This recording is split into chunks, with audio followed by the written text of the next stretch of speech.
Are you ready for a revolution? Jah's kingdom is now. Repent, for the kingdom of heaven is at hand.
Well, that was a war that is never discussed in history books. That, to my knowledge, is this struggle in Europe between basically Torah obedient Christians.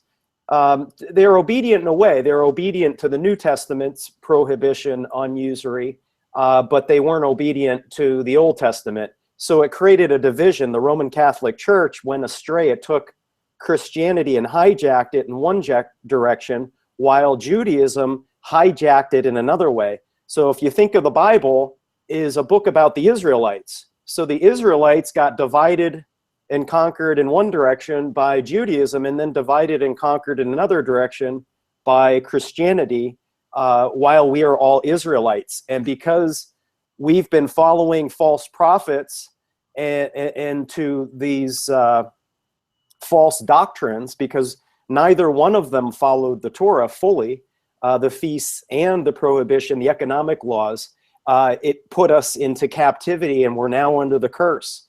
And this entire purpose of this show, the entire purpose of it, is so that we can get back to the kingdom. The kingdom is the natural order which has been usurped. Just as 2,000 years ago, there was a usurper king on the throne named Herod. He was an Edomite, but he said he was a Jew, but he was not. He was an Edomite. He was not an Israelite. And this very same thing is happening today, and that is the reason why humanity is in such chaos. So that is the Jubilee mission, and we're going to play the video one time. And what's awesome tonight is we have Henry Garman back, and I am so excited by this because literally we're crafting a technology of communication and collaboration, which is the Torah, which is the greatest technology of emancipation that exists on the planet. One. Number two, we have the 90-day focus finder, which focuses and brings our assets together. And then finally, we have something called Trello, which is a technology where all of us, everybody on this that's watching, literally will be able to go online and collaborate online in real time. You know, we can do this to a degree on the chat, but we can't bring it in all into one place in the same way that we can share it then later with other friends and that sort of thing. So imagine you have this massive genius network that grows and grows and grows of people who believe in themselves so much that they issue money. It's unstoppable, baby. It's unstoppable. Henry Garman's going to be bringing that tonight. And rise up, my brother, Yah warriors. Victory is at hand. We are going to do this thing. So let's get to the mission video. There it is.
Oh, that does fill my soul. People, are you ready? Because as soon as you're really ready, as soon as you're really, really ready, it's all just going to happen. As soon as you're ready to really commit, there's nothing to stop us. And Henry, I'm putting you on. You are on screen. And how are we going to make this thing happen? Well, let's talk about that, shall we? Henry, are you serious about a revolution? Is there going to be a revival in these shortcoming years? Well, you know, I heard about the Jubilee back in 1985, and it changed my life. I thought, I got to find out about this. You know, this idea of blowing trumpets, setting slaves free, having a celebration, returning to your inheritance. And so I started researching it. And after a year or two, I thought, what am I going to do with this? And, you know, the more I thought about it, it seemed like I was down the rabbit hole and just couldn't figure it out. And, you know, I prayed about it. And then one day I heard these words, relax, I'm going to do it. You're going to see the Jubilee. And then more years passed. And then I thought, okay, I've been thinking about writing a book for years. I got to get it together. And so I wrote this book and I put it up on Kindle. I still haven't come out with a hard copy. But, you know, a guy named Wayne Walton read that and contacted me. And then Wayne, you wrote your book on the Our Money Jubilee, and we compared notes. And you know, the time has come. I mean, I was thinking about time cycles. You know, this is Jubilee episode 21, which is a multiplication of 7. So it's 3 times 7. And you know, the Jubilee is a multiple of 7s. And I was looking at my own life, and you look at the life of Jacob. You know, in the life of Jacob in the Bible, he had periods of 21 years that he went through. And so I've just finished 2 years ago. I finished my 3rd cycle of 21 years. So that would be 63. I'm 66 now. But you know, it's interesting. At the 3rd cycle of 21, when I was 63, I had just written my book on Jubilee. And then now, I think Wayne, when did you learn about Jubilee? How many years has it been for you? I think maybe 5 or 6, somewhere around in there, around 2010. Yeah. Okay. Right. So I mean, this is, I'm pumped. You know, we started this show.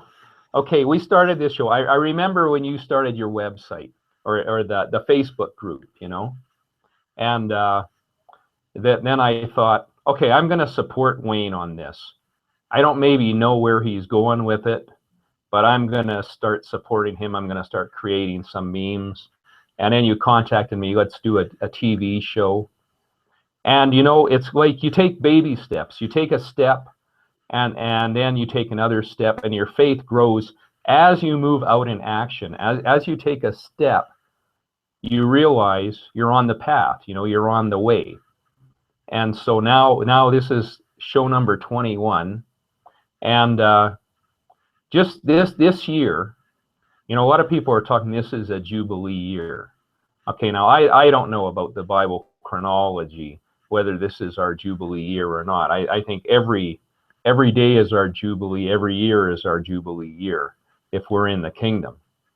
But, you know, things are unfolding like this year, amazingly. Like Babylon is under extreme stress, and there's an open door. I've heard other ministries say this is the year of the open door. This is the year of the fresh wind of the Spirit. This is the year of revolutionary change. This is the year to advance. This is the year when dreams are coming to pass. You've been on hold long enough. This is our time. I mean, I hear this all over the place.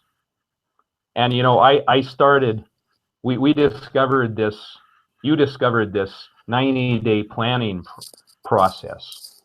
And so I thought to myself, I'm going to do that this year. And so I started, I think I'll turn on my screen share. Is that okay? Yeah, yeah, let's do it. And you keep your mic on so that we can interact, okay? So let's see, I'll screen share.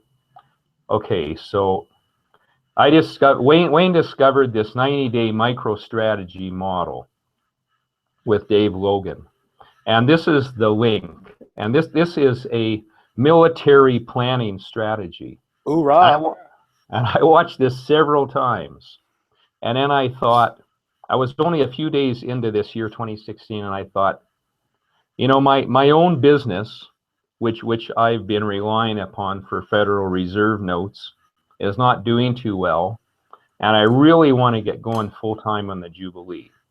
And so I thought, okay, for one thing, I need some income and I need to get some direction. I mean, I've been creating memes on Facebook, but kind of randomly. And I have this book, but if people read my book and they get excited about it, what do I lead them to? In other words, I needed some consistency, some harmony, some strategic direction. So myself, what I did was I put in place, I decided to work through this 90-day micro strategy model. And this is the worksheet.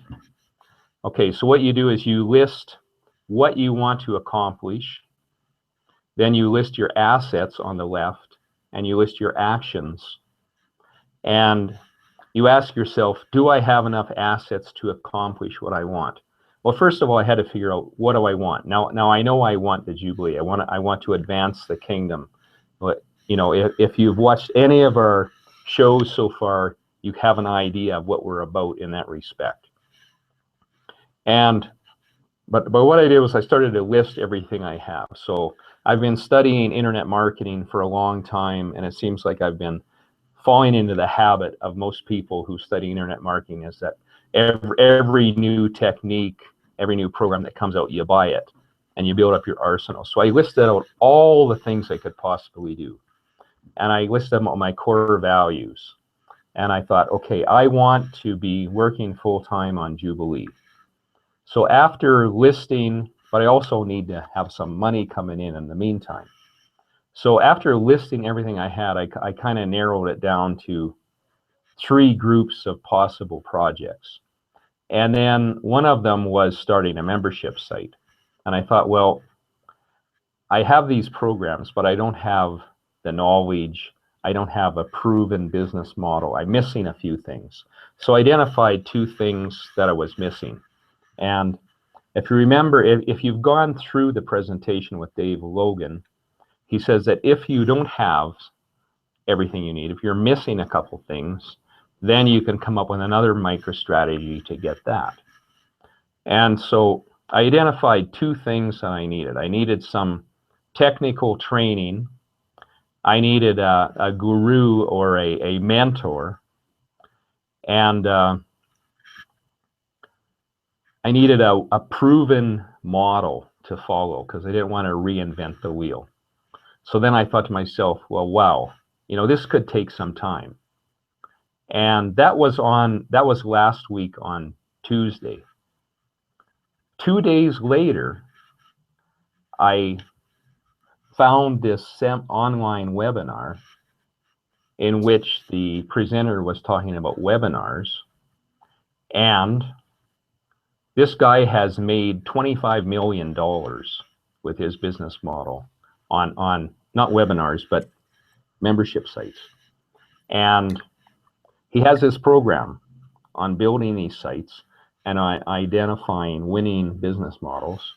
And I thought, wow, this is what I want to hear about. And then he says, 10 minutes into his presentation, he says, so I have this course that I sell online. You can go to this site and it costs $3,500. Who here would like it for free? And I typed in the chat, me. And he says, okay, just you know, a few other people. Anyways, he has this new site where they analyze what's working today, the proven top business models and how to implement them. And anyways, in a short story, 2 days later, after I identified what I was missing and figured, gee, it's going to cost me $5,000 and maybe a year of research, I ended up having everything I needed for $100. And so I am just pumped. And it exceeds my wildest expectations.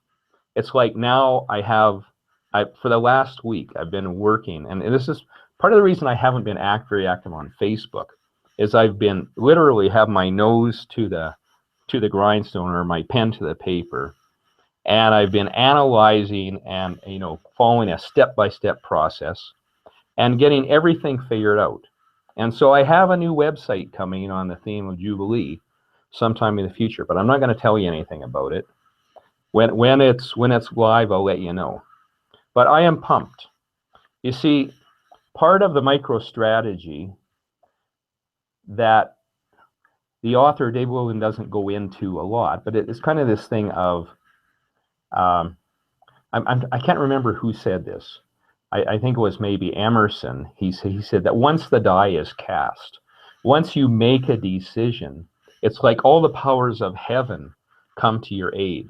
So once you make a decision as to your goal, you'd be amazed how things come to you. And I'm finding that out as well. So that's a component. And of course, when you're obedient to the Lord, to the Spirit of God, He assists us. And so I would just encourage all of you to get into this micro strategy, to watch the video and to go through the process and do it for your own life, do it for your own situations. Identify what your own core values are and how these fit into our Jubilee, how these fit into our liberation, how these fit into our movement. And so besides this micro strategy, I've now set up on Trello a planning process. And I'll go through that in a minute. But just for 1 minute or two, I want to talk about why do we play a lot of music on Jubilee TV? And this is something that Wayne mentioned in the last show, which I watched the replay of today. The term Jubilee comes from the word jubal.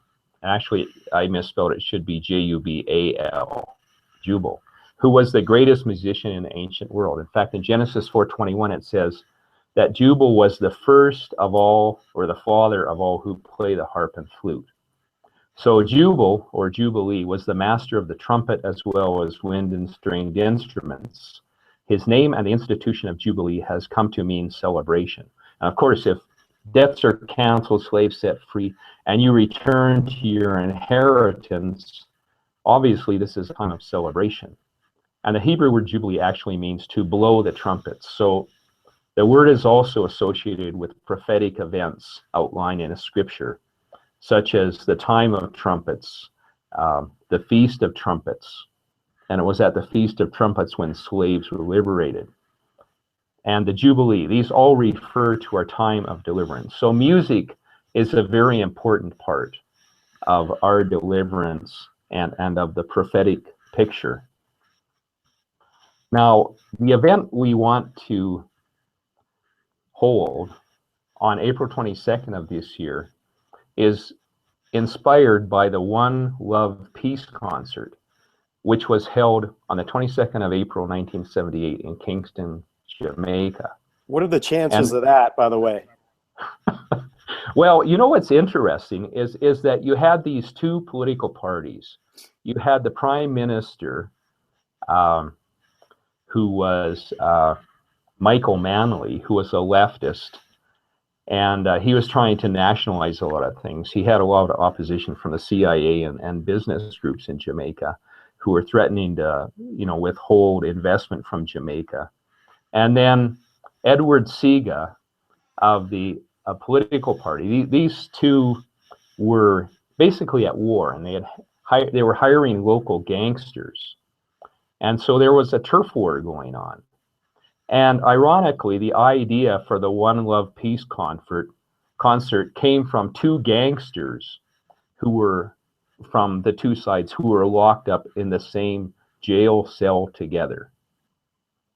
And so these two gangsters, representing the two political factions, were thrown in jail together and came to the conclusion that they wanted an end to the violence. And so they came up with this idea. And one of them was named Claudius Massop. And he decided that the best means to bring the country together was to use music as a uniting factor. and organize a major concert. So these two gangsters came to an agreement, and they realized that to pull it off, they would need Bob Marley, who was living in exile in London, to come back to Jamaica. And so Massop flew to England and talked to Bob Marley, and he accepted their invitation, and he returned to Jamaica. And at this concert, Bob Marley had the two political opponents come up to the stage, and in a show of unity. And here's what Bob Marley said during this song, during a song when he invited them up. He said in this concert, as he invited the two opponents to come to the stage, he said, "Just let me tell you something, yeah.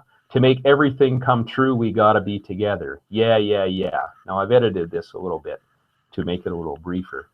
And he says, "And through the spirit of the Most High, we're inviting a few leading people of the slaves to shake hands." I like the way he said that. A few leading people of the slaves on both sides, you know. To show the people that you love them right. To show the people that you're gonna unite. Show the people that you're over bright. Show the people that everything is all right. Well, I'm trying to say, could we have up here on stage here the presence of Mr. Michael Manley and Mr. Edward Seega? I just want to shake hands and show the people that we're going to make it right. We're going to unite. We're going to make it right. We're going to unite. So this is a photo from the Jamaica Observer, a news photo on recollections of the One Love Peace concert. And so what we're going to do is we're going to have our own One Love Peace concert. And we're going to invite the left and the right factions to unite and to show our unity, and that we can transcend our political differences and call for the Jubilee. So now I'm just going to switch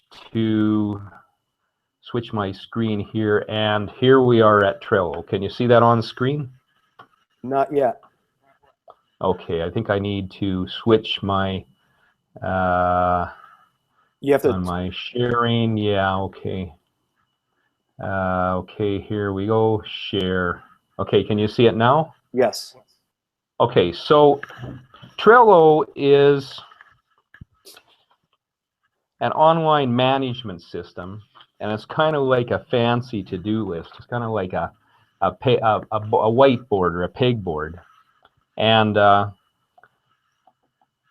what you can do is you go to Trello.com and sign up, and it's free. It's free to join. And if you're signed in to Google, you're automatically signed into Trello. So let's say you're signed into a Google account, then if you open Trello, you'll automatically go to your Trello account. And so what Trello consists of is what are called boards and lists and cards. And so I have two boards that I've set up here. And Jubilee planning, I just created today. There's nothing in there yet. But if I click on the Passover Exodus Jubilee rehearsal, here is our board. Okay.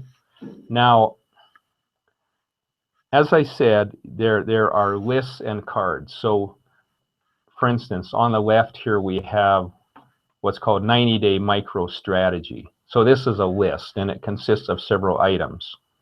And the first one is called Watch the 90-day micro strategy training video. So if I click on that, you'll see that. By the way, Henry, yes. I'm on there with you right now. Oh, okay, good. I used the link that you provided. Yes. So, just so the listeners can understand this, this is a tool for collaborative planning, so that literally all of us could add all of our assets. And in any one of these steps, all of us could bring our assets to bear on any particular problem. And as all of us go out and preach the good news of the kingdom, and you bring your friends in, it expands our genius network to the point where it's absolutely impossible for us not to achieve victory. We will, because we'll just keep overcoming problems. Whatever there's a problem and we need something, we don't have that thing, we create a new micro strategy to go get that thing. That's the brilliance. Yes, and we have so many, I mean, Wayne and myself and Tanner and anyone and all of you that get involved with this, we are all creative, amazingly resourceful individuals on our own. And working as a team, if there's something that one of us lacks, the other one has. And out, so I've clicked, okay, I'll just do this again. I'll just close this out. So here we have our list, the 90, and I've just set up a few of these. The 90-day micro strategy, which I have a link to the video and to the planning PDF. And so if I click on this 90-day micro strategy training video, you see the link is here. So now if I just click that, it just goes right to the video. And so here we are at Vimeo, and so you can watch the video. You can review that. And now on this card, we have a place for adding a comment. And so here, if one of us, any of us are viewing this video and want to, maybe we'll have some takeaways. You can add a comment saying, well, I think this made me think of this, or here's an idea. You can add your comment, and then you can save your comment. Here on the micro strategy, just under the video, I have a link to the PDF. And so I have two things here. I have a JPEG of it, if you just want to take a look at that. Or you can click here on the PDF itself, and you can open it and you can download it. Okay, so that is one list. Now you can add what's called a card to any of these lists. So let's say I click here on the left under the planning PDF. Now I can add a card and say any comments about this strategy and any others that you know of. Let's say I wanted to ask a question, okay? So I could add that. And now that is added to this list. And I can go in and edit that.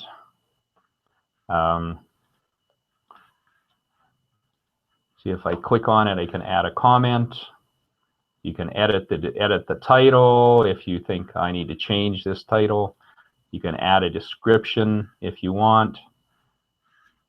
Or we can edit it, we can delete it if you think it, you know. Okay, so then I've set up here brainstorm questions.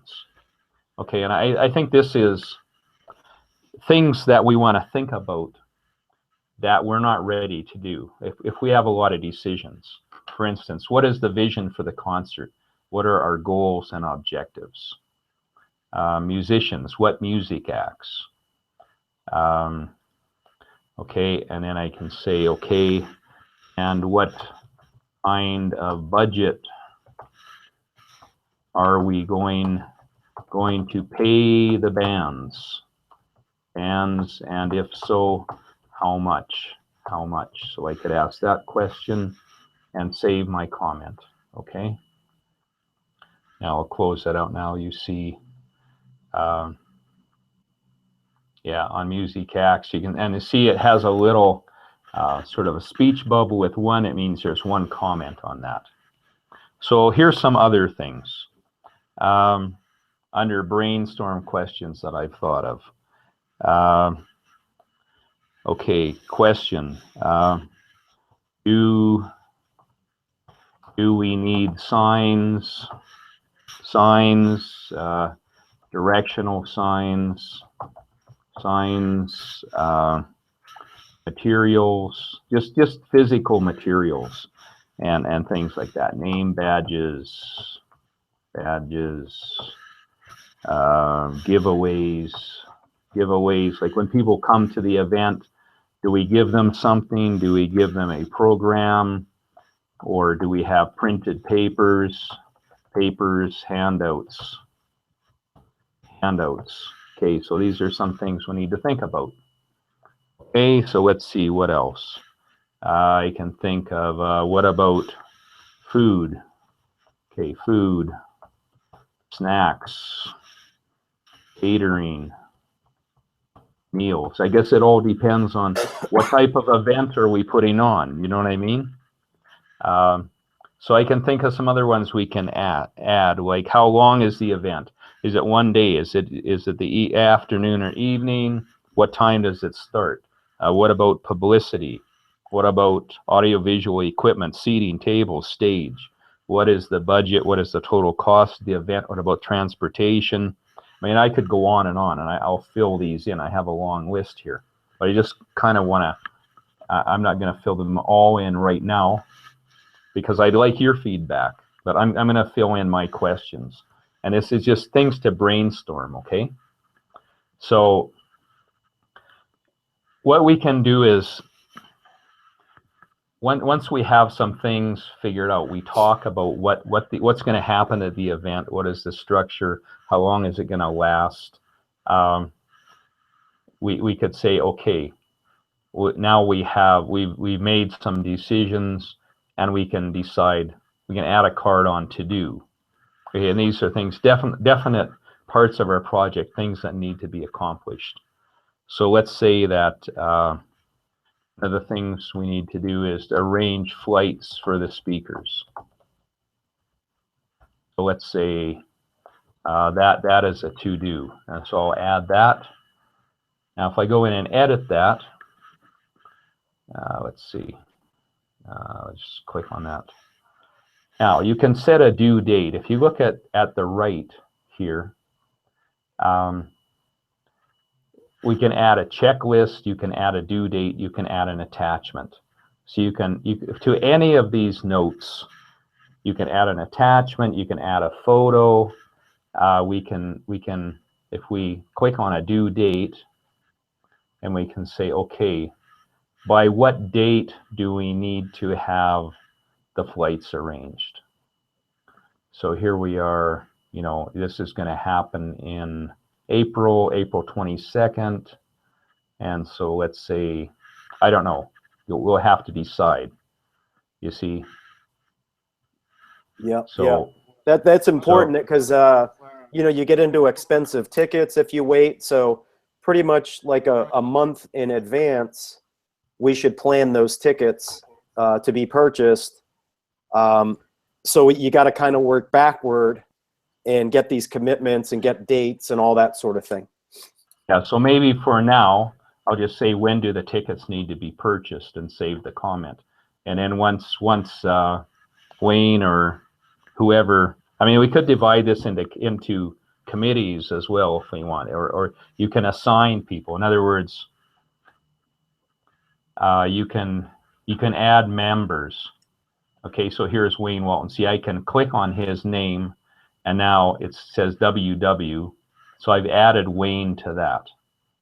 So now you'll see on the main level here, where it says arrange flights for speakers, it has Wayne Walton there. So that means that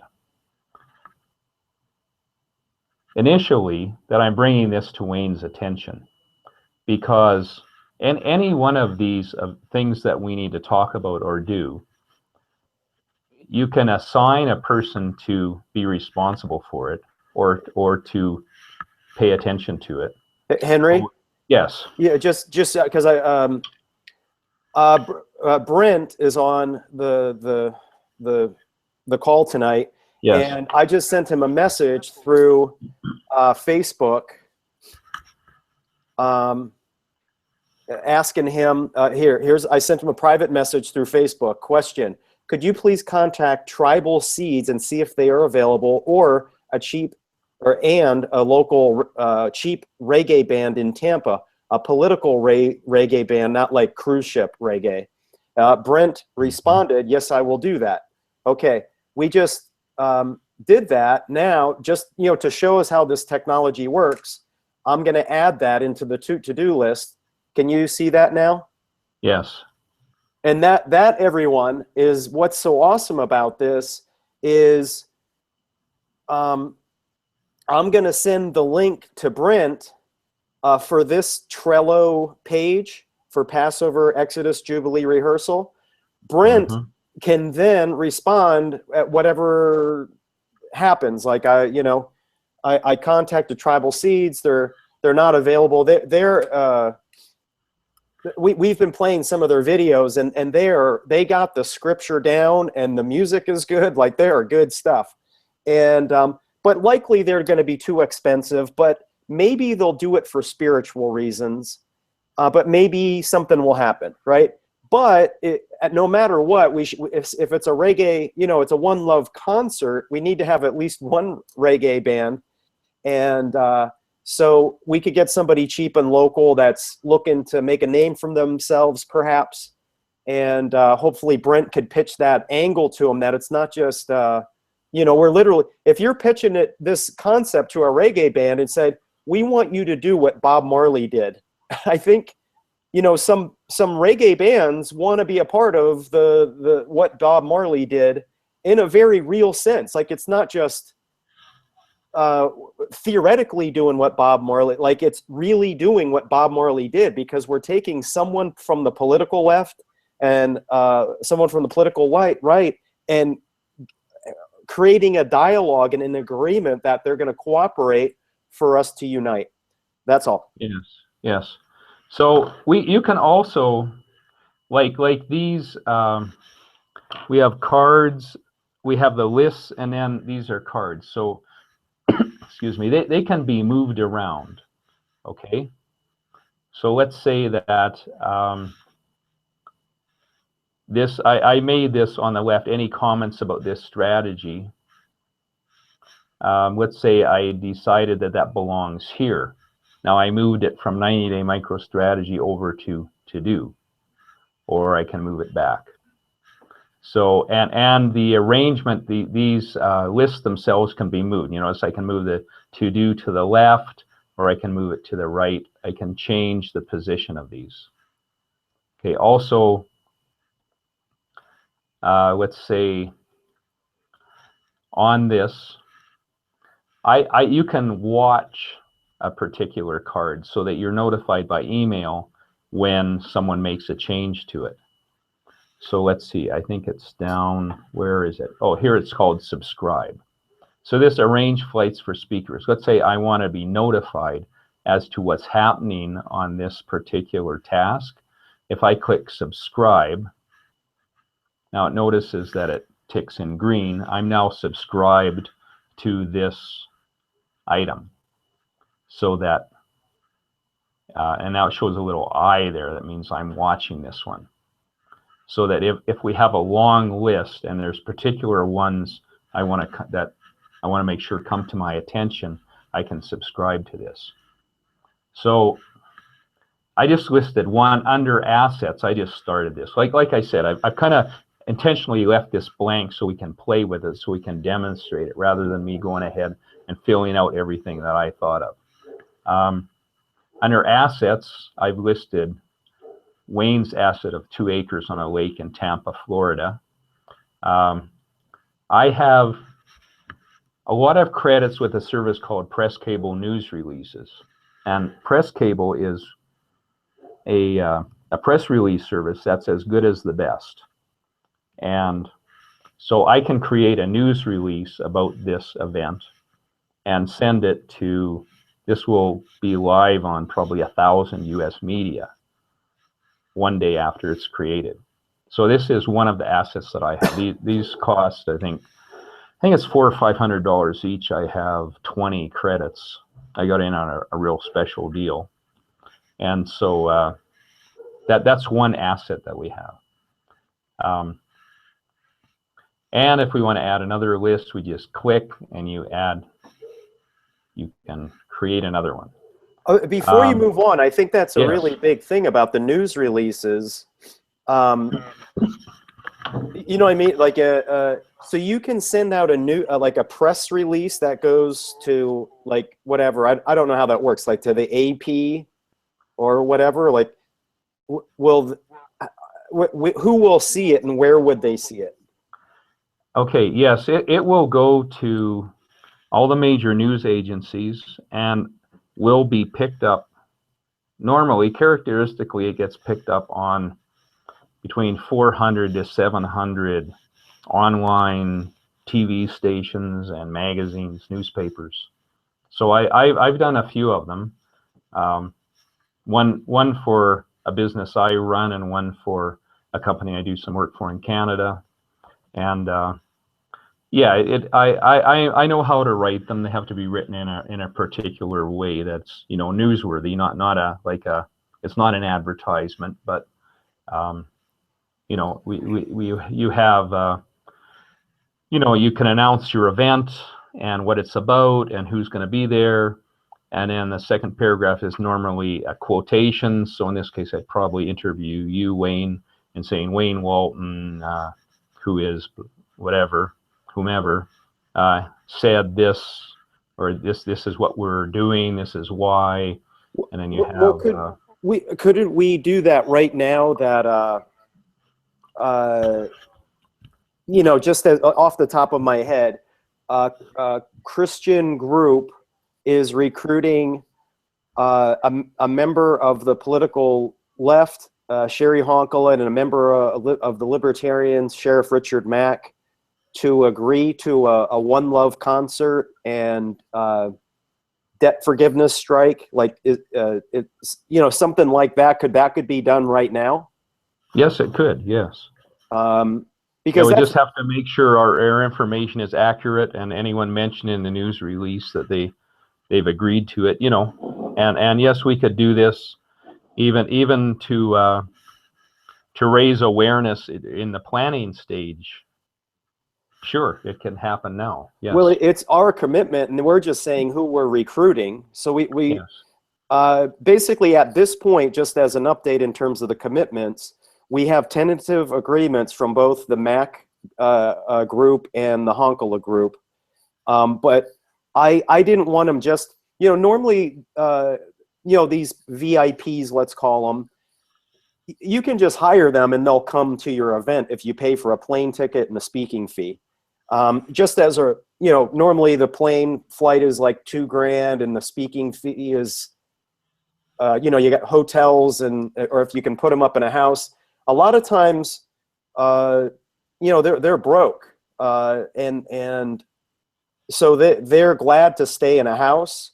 When I've organized these before, like you know, there's local people that are libertarians or greens or whatever, and they'll just put them up in their house and they'll sleep on a couch or something.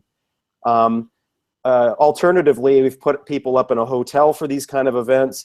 The point being is, we don't want them to just appear. We want them to endorse this plan for collaboration, whereby we want to create our own money system. We want to hire the sheriff in a county, and we want the left to commit to supporting the non-aggression principle. In return, the libertarians are going to commit to taking responsibility and being their brother's keeper. So it's kind of like you're taking Jesus's consciousness, where on the one hand, he you know, God's law says, "Thou shalt not steal." So on one hand, that's part of his consciousness. On the other hand, it also says you have to take responsibility to be your brother's keeper. So what Babylon has done is kind of separated them into libertarians, where they just say you can't steal from me or have violence upon me, and then separated them to the left and called them greens or progressives or whatever you want to call them. And they're compassionate and they want to make sure that everybody's taken care of. So we want to validate both of their feelings and create them into God's consciousness, where both of them are able to get what they want. Does that make sense theoretically, Henry? Yes. I'm thinking about the news release. I'm thinking that prior to putting out a news release, we should have some kind of a simple website about the event, so that normally when people in media read news releases, they, you refer them to a website, you refer them to someplace for more information besides giving contact information. All right. Well, I'm going to volunteer for that right now, Henry. Because we're showing everybody how we work. All right. So Henry, I'm hoping, is going to create the press release. I'm going to create a Facebook event for the One Love concert, and I'll just put in there, we have tentative agreements for Mac and Honkala.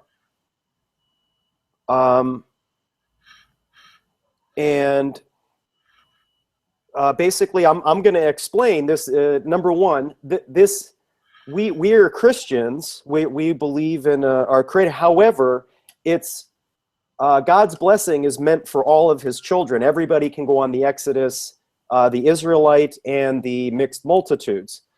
So we're not being. I'm not thinking of the right word. We're not trying to say we're exclusive or something. We want people to participate. So does that sound like a good path? We then have a link that we could direct people to for the press release. Yes, and once we have that set up, then I'll take a look at it and see what materials I can add to it. All right, so I'm going to go into the Trello right now, and I'm going to put my commitment down. So we got Brent working on we're taking care of all these things. I'm going to work on the flights. Henry put that in. Brent's got the music act that he's going to work on. I can work on the Wandering Monks, but I don't have the money to get them here. Right now, I'm paying for all of this until we get something. So it's on the cheap. But as we go along, if things work out that we have another source of funding or whatever, that's fine. But as the core basics, we need to have a band, and we need to have Mac and Honkala, and that's it. You know what I mean? And so our budget right now is maybe like $1,500 or something. All right. So I'm on to the to-do list. Wayne will create Facebook event. And by the way, I shared the link because when anybody here that's listening, if you agree to participate and add your capacity to this, which we hope you do, I will then just send me a message in the text. I'll provide you with the link. And, it has to be something that we need for this. And if there's somebody that wants to set up a crowdfunding initiative, on crowdfunding, like we can, try to recruit donations on crowdfunding on Facebook. If somebody here wants that way we'd have more funds to get, maybe we could then pay for tribal seeds to come, or the Wandering Monks, or whatever. So I'm typing in here. If you're looking on the screen, I think you have to click save. Yeah, I'm going to do that right now. I want everybody to look on this because this is in real time. Under the to-do list, Brent says to contact Tribal Seeds and local Tampa cheap political reggae. Under that, I'm going to push Wayne will create Facebook event for specific to One Love concert. Henry, would you type up in there that you're going to create the press release? So, okay, I just added that. Wayne will create Facebook event.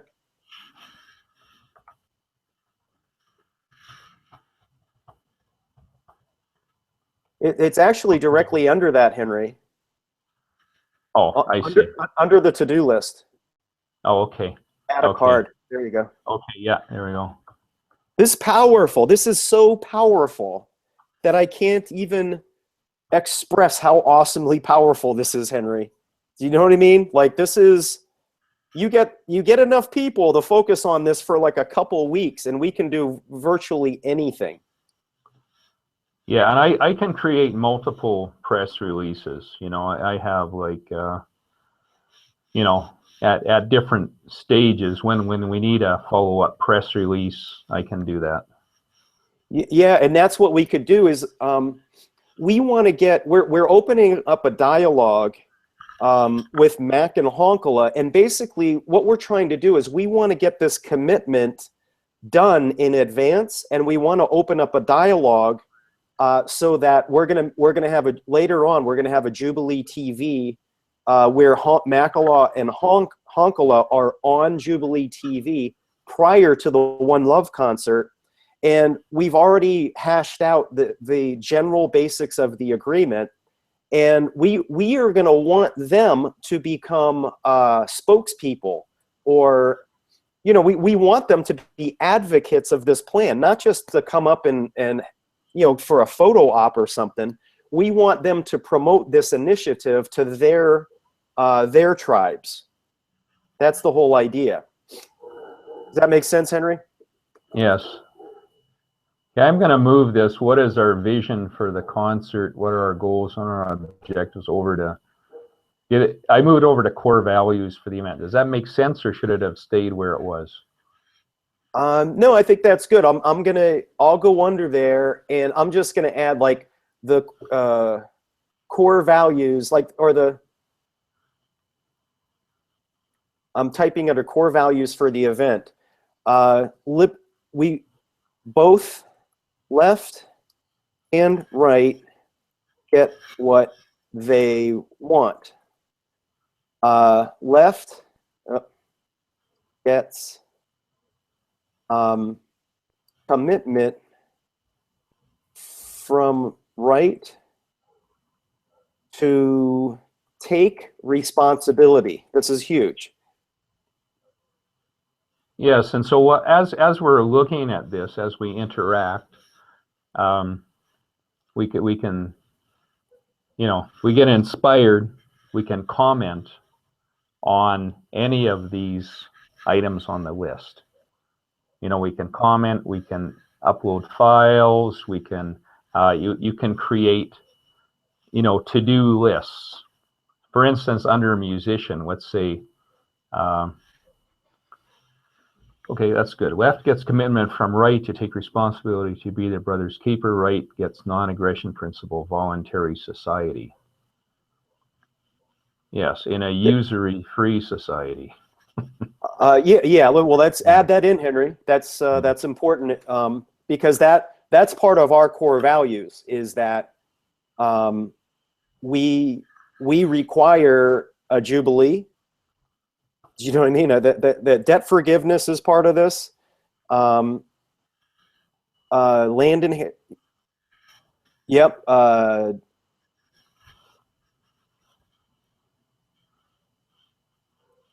Yeah. Go on. Debt forgiveness and land inheritance. These are all aspects of God's law. We want to be Torah obedient, so they're part of our core values. Yes. Okay, so also, I just brought up, there's a menu on the right, and in which you can add members. And Wayne, we can send links to people who are devoted to the cause, who want to be involved, who want to contribute, who want to interact. We can add members. And there's also something, there's a few other things we can do in here. There's something called labels, which we can create labels. Let's say this is physical resources, for instance. Let's say for green, for instance, let's say I created that. And so now, how do I do this? Labels. Oh yeah, physical resources. Now I think I added that. I'm not sure. No. Okay, I don't know every functionality of this. I've just started to play with it. I don't know that we necessarily need labels. I think if we have a lot, it just adds a bit of color coding to each item on the list. Henry, check this out just as a Okay. in the chat. Brent posted. He goes, we could do create a GoFundMe to raise money, and then he gave the link. So then I asked him if he'd be willing to start the GoFundMe thing and just fill it out and create that. I'm waiting for his response now. But that's how. We only have two people on the call right now, and just even with 2 people, 3 people, and me, Henry, and the rest of the people, with just a very few number of people, we can do some really big things. So that's why this is so powerful. Like, think of it. Right now you have 7 billion human beings on planet Earth who are debt slaves because there's 13 satanic bank families that went out and issued money. Well, those bank families, they never got a vote from us. They never asked us for permission. They never asked us what we wanted. They just did it. You know what I mean? So if the devils can do that in secret, why can't we can do this in the open? And literally, we're making the analogy. We can be a benevolent. We're not the creature from Jekyll Island. We're the preachers. All of us. We are the preachers from Jubilee Island, and we're trying to create one community, one island that declares independence, that restores God's sovereignty away from Babylonian usurpation. And by the way, Brent, I love you. He just said I will try to set that up for GoFundMe. So here we go. And by the way, Brent, I sent you the link to the Trello. So you could go and join this right now. Like, you could join this right now. This is a lot. Like, we are doing it right now, baby. Like, no waiting. So I'm going to add the card under the to-do list. Brent, to create GoFundMe.com initiative, let's call it, to finance One Love concert. Okay, so I'm adding that card. Now it appears live. Oh, it's so awesome. Henry, thank you for doing this. Thank you, thank you. Thank you, Brent. Do you feel the power of the Lord? Like, I mean, don't you just feel it? Don't you just, like Henry was saying, is like, once you commit to the path, we are literally regathering the tribes of Israel right now by doing this. Right now. Go on, Henry. I'm sorry. Yeah, okay. Yeah, I'm just adding a few more items here.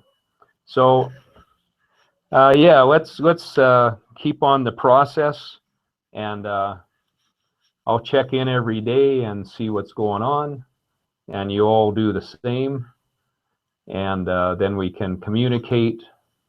Look at the items and get inspired and interact, and let's make this happen. I think every episode of Jubilee TV from hereafter, we'll bring up the Trello, and that's what we're just going to keep doing. Like, well, it'll just keep coming on in. Like, it's really powerful. And then our guests that we have on, for instance, one of the people, Jason Bosch, who's actually an atheist, and he's somebody that promoted time banks, and he was the director. Sorry, not the director, but the videographer and the producer of the Officer of Peace music video with Sherry Honkala as the Jubilee Sheriff. Well, he's the one that got hold of Sherry Honkala, and he's the one that's going to help me kind of facilitate this dialogue with Honkala to make sure that she understands all of what we're trying to achieve. Well, he's going to be a guest on Jubilee TV, and he can then add his part of this. What do we have to do to get Honkala to agree to be a, not just somebody that says, this is a good idea, but does an ongoing campaign of reaching out to Greens that are disillusioned with the voting process, as they should be, and they want to have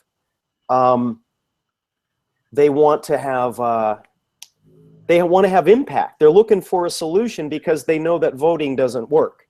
And this is something that we could do, and we could literally have a Jubilee prior to the election. Do you know what I mean? That's how fast this could all happen if we just keep creating more and more 90-day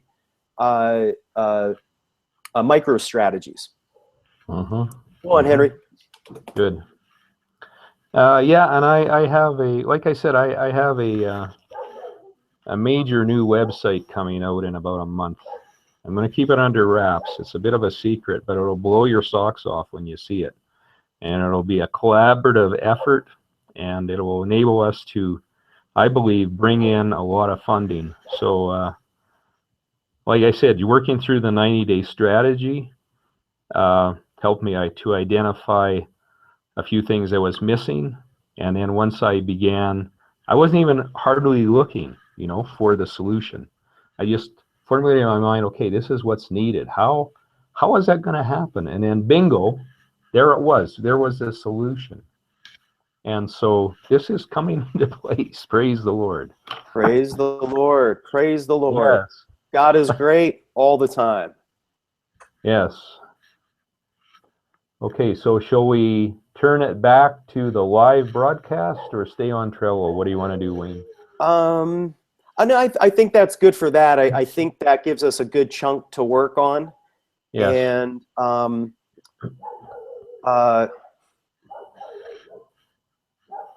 Okay.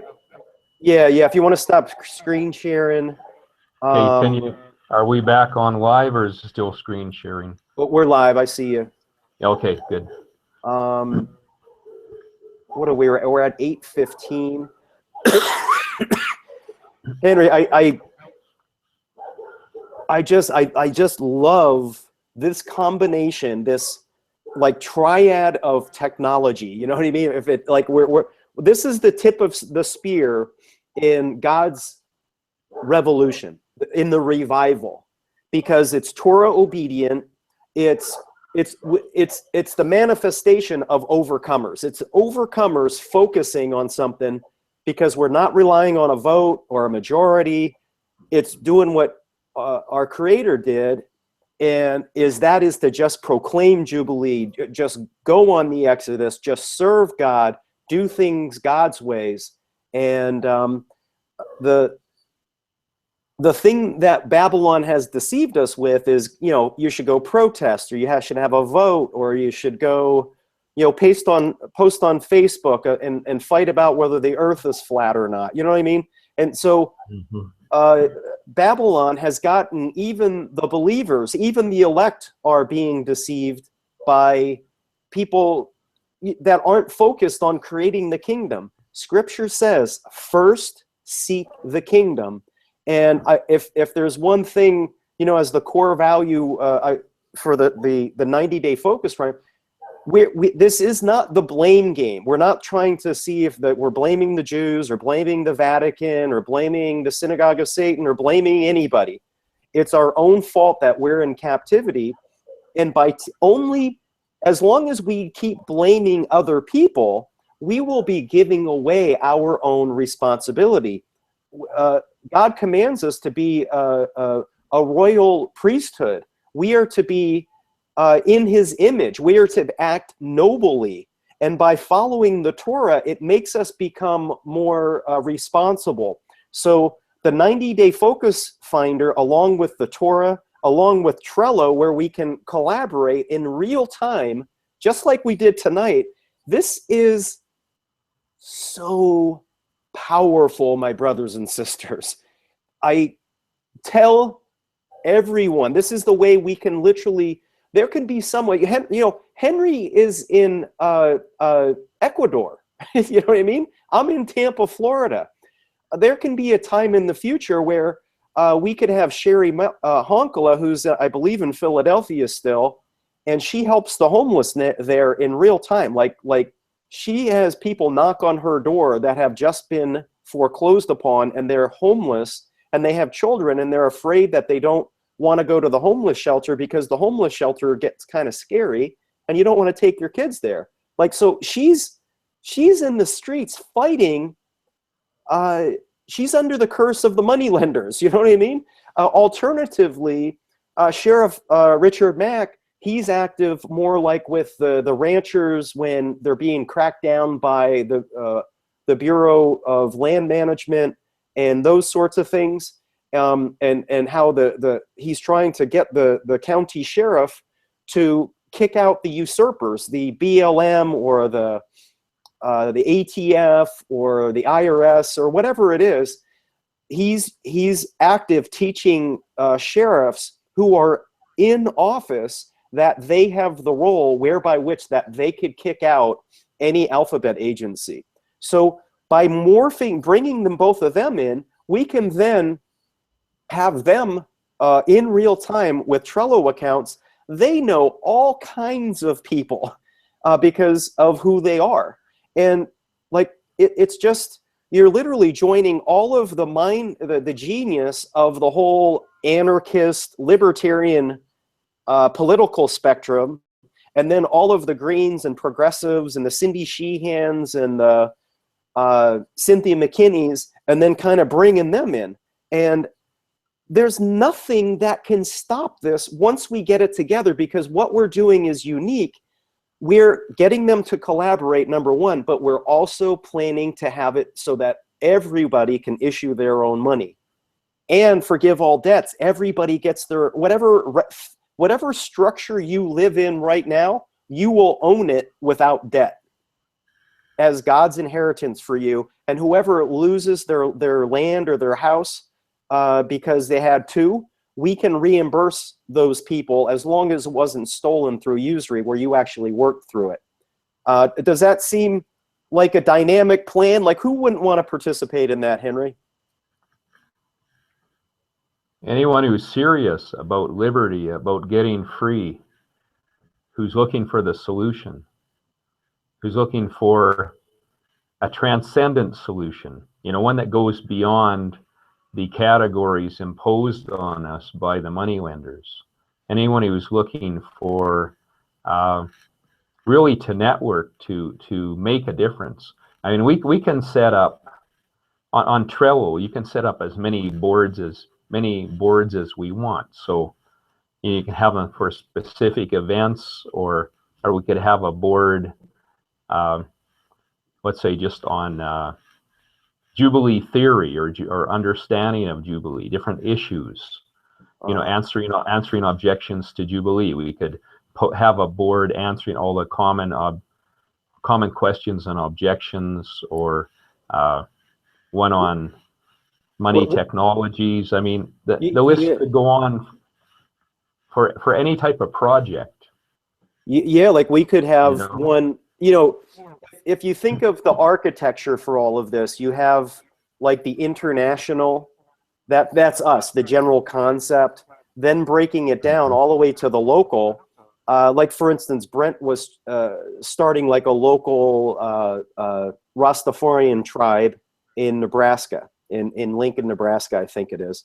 Well, creating a local, well, let's say that's the county size, where you're starting and you're recruiting fellow people who want to be Jubilists. And then you get into, well, we want to create our own money system. So then they would then start their own, the organizers for the local money, the local our money system. And then they can use the Trello along with the 90-day focus finder to start, okay, we need to create a currency. We need to do the graphic design. We need to find a printer. We need to get business cards. We need to create a logo. We need to find, start recruiting the first 10 businesses. So then there'll be business recruiters. There'll be someone does the graphic design. So you have all these roles, which I've actually written up in my book called Our Money Jubilee. And all of these roles are written down, and there's something called a 12 by 12 performance metrics. This is really important, okay? I picked 12 because the apostles, right? So you've got 12 roles. Each role does 12 things. 144,000, right? So anyway, the 12, the first, if for instance, one of the roles is the government liaison. So you've got the local currency organization, and one of the goals of the local currency organization is eventually you want to hire the sheriff. In order to hire the sheriff, that means you need to have, you need to be able to sustain life. You need to, the currency, you need to be able to purchase the things required to sustain life. And that requires that you recruit a lot of businesses. Well, the biggest stumbling block is the businesses can't pay their taxes with the local currency. So now the local government liaison, his top job is that at some point in the future, he has to recruit the local government, the county commissioners, that they would be willing to accept the local currency, the local hour money system for taxes. So the first step would be, like if you listed out 12 steps for him, I can't remember what they are, but number one, what are the names of the county commissioners? When do they meet? Do they have coffee talks where you can introduce new ideas?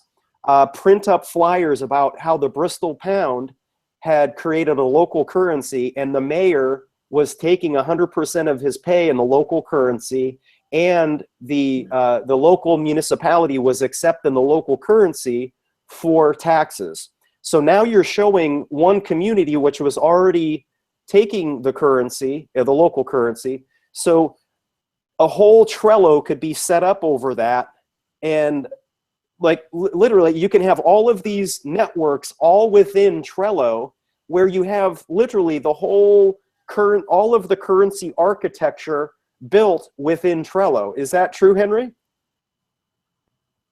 Yes, and yeah. Keep in mind that we can also, like, you can do attachments. You can upload videos to the lists.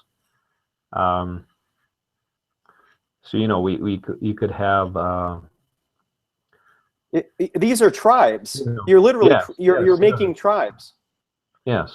Mm-hmm. And that's what's cool is you can make tribal names for each of these little Trello groups. You know what I mean? Like for the county-wide, like when you're, because that's where the rubber meets the road, is which county, and you could have a competition in a way, which U.S. county is going to emancipate itself first? And make it fun. Who's going to have the first Jubilee, the first authentic release of captives? You know what I mean? Like you could be really fun, you know? Well, yeah, that's something that I've been thinking about for years in the back of my mind. I was aware of this, like this Jubilee 2000 movement, which was to cancel the debt of the world's most impoverished nations.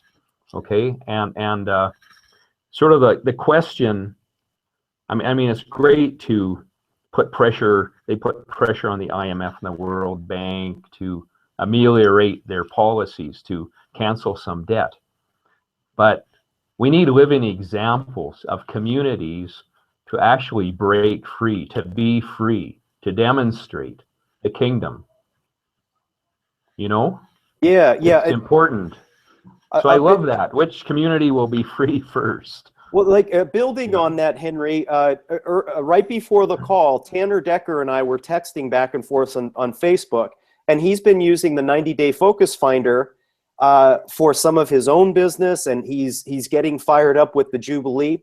And we were texting back and forth, and he was doing a market research. He's got a list of a bunch of libertarians because he used to be in the gold and silver business.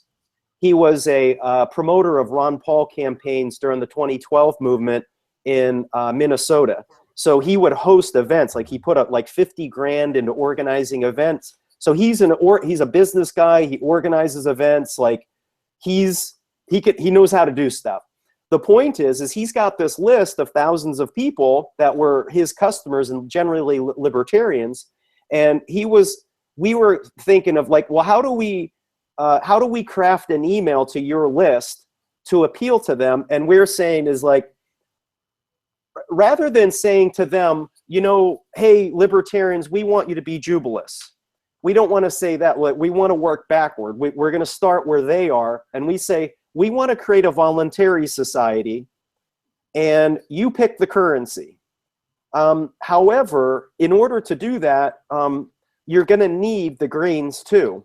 So rather than just saying, tough luck to everybody else, survival of the fittest, take responsibility and find a way with a currency whereby which you can replace the taxes and fund social and civil programs with a currency.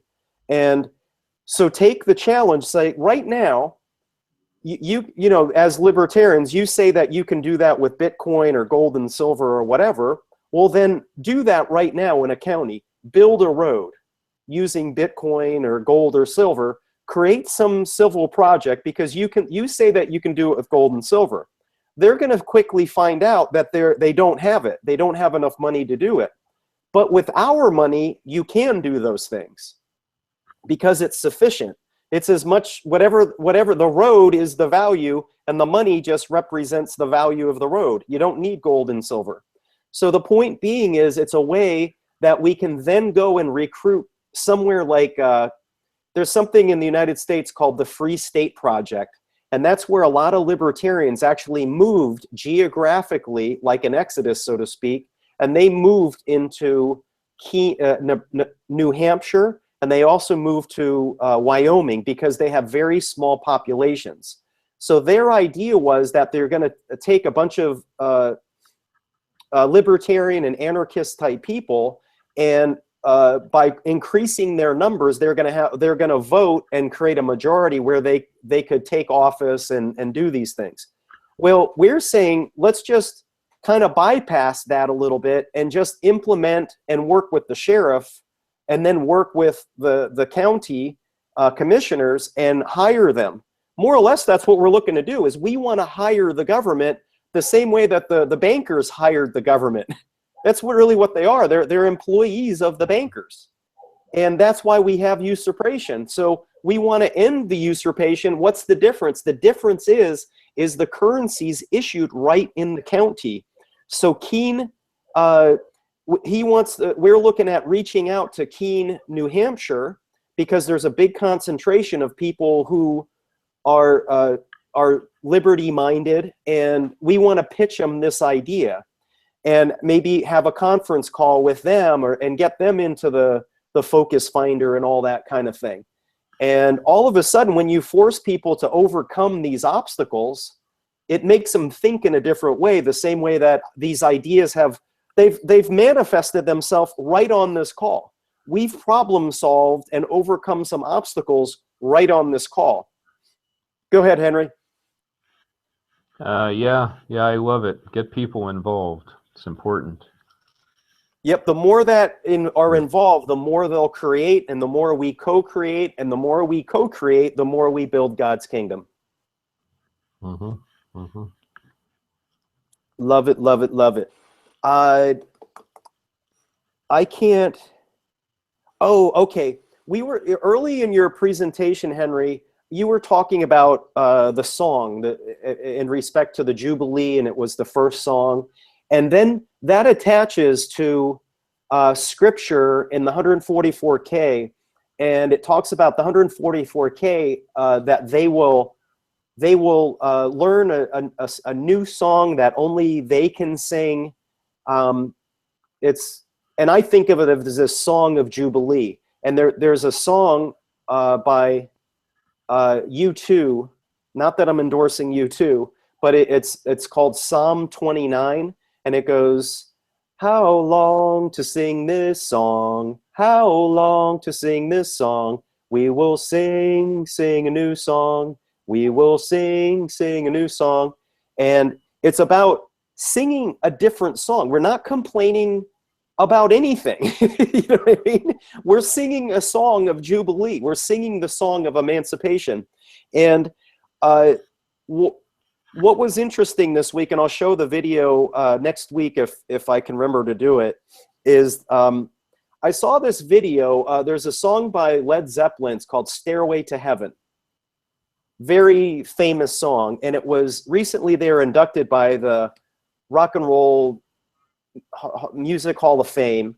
And I'm not saying it's not satanic or some way or whatever, but the song is really good. Like I get into it because I probably don't know all the satanic messages, but it's a good song. And it was redone by Hart, Nancy Wilson, and she sang it, and it's a really good song, but whatever satanic stuff's in there, we need to replace that. And I don't want people to go, oh, Wayne's satanic because he likes Stairway to Heaven. The point is they had Jimmy Page, who's the lead guitarist for Led Zeppelin, and they had an interview with him, and he was talking about how they engineered this song, how they talked about it. It's the mustard seed concept, where everything is created 3 times. So they talked about how they wanted to take a song, and it starts off really slow, and they wanted to take people on a journey. And that's what the Exodus is. And that's this connection to the story of the Exodus, to the Revelation, to the Jubilee. It's this song. It's a song of emancipation. It's the song of our redemption. It's the song.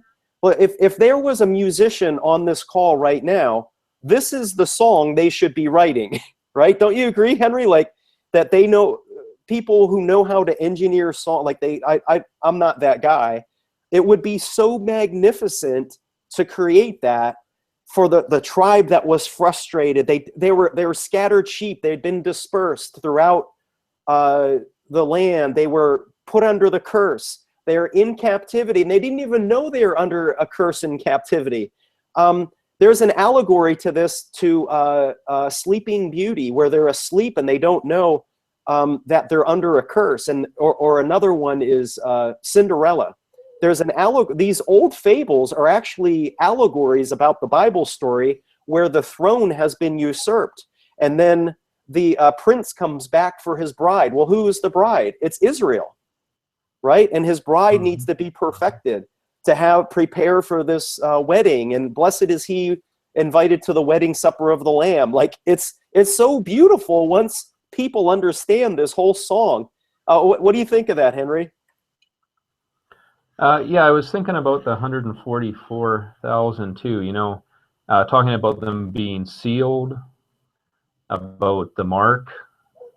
And then it just occurred to me, well, the Passover story, the Israelites were sealed with the mark of the blood of the Lamb on the doorposts, on the lintel. And there's a connection to the Passover, the first sort of mark where God recognizes and seals his people from calamity. So the 144K are sealed, and so that they aren't hurt. I think there is a definite connection with the Passover there. And so that connects to the Exodus, to the Jubilee, Oh, yeah, absolutely. And then, like you're saying, some people will say to us, like, well, when you do this, what you're talking about basically is secession. Or what the United States did, declared independence.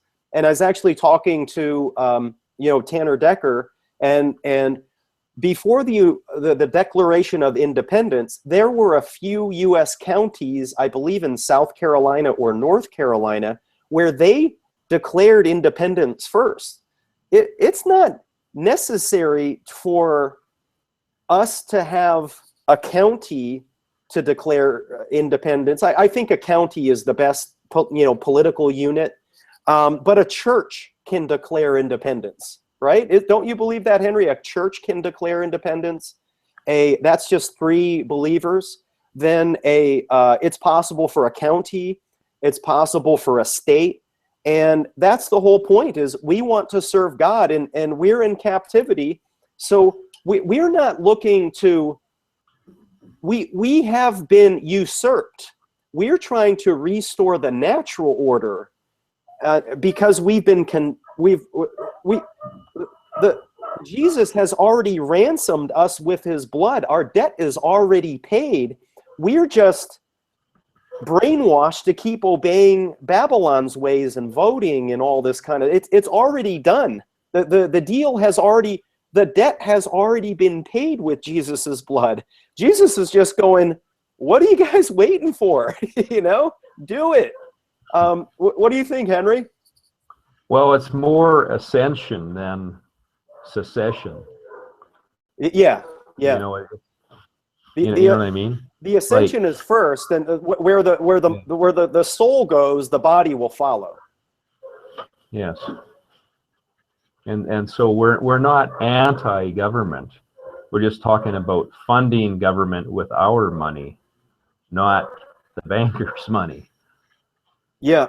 And then the other aspect of that is that because our government has always operated with force, meaning the force of taxation, and if you didn't pay, then they would send out bank mercenaries, in effect, called police in costumes, or the military, and they would come out and abuse the debt slaves, and then they would set up this the battle between debt slaves wearing costumes and debt slaves that didn't have costumes, and the elite have always stayed in power through that. Well, the difference that we're looking to do is this is a voluntary society.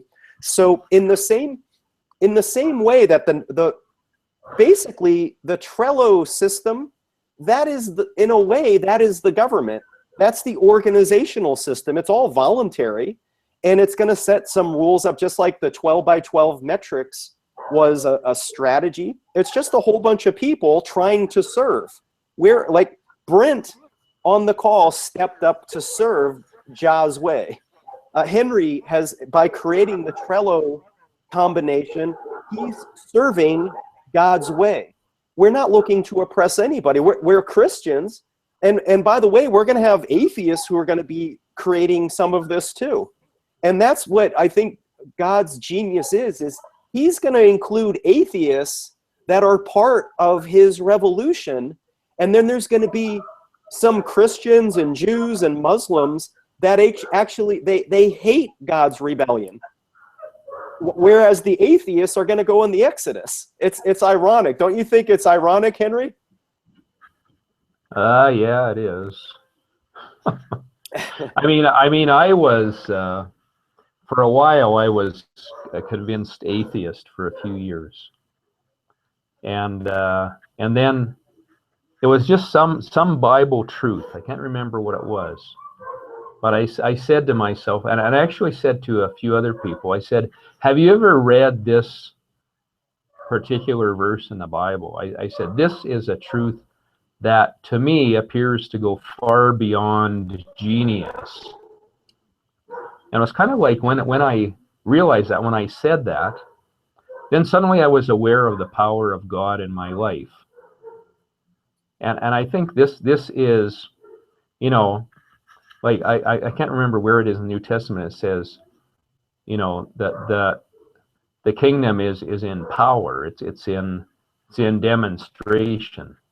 I can't remember a particular verse. It's, you know, it's not just, you know, people think religion, faith is just, well, you have your faith, that's good for you, and my faith is different, that's for me. But to see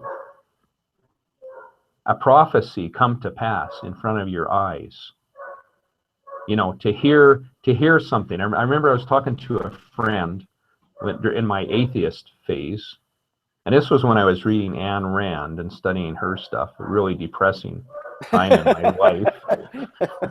You know, Ayn Rand was satanic Jewish atheist Russia's gift to America.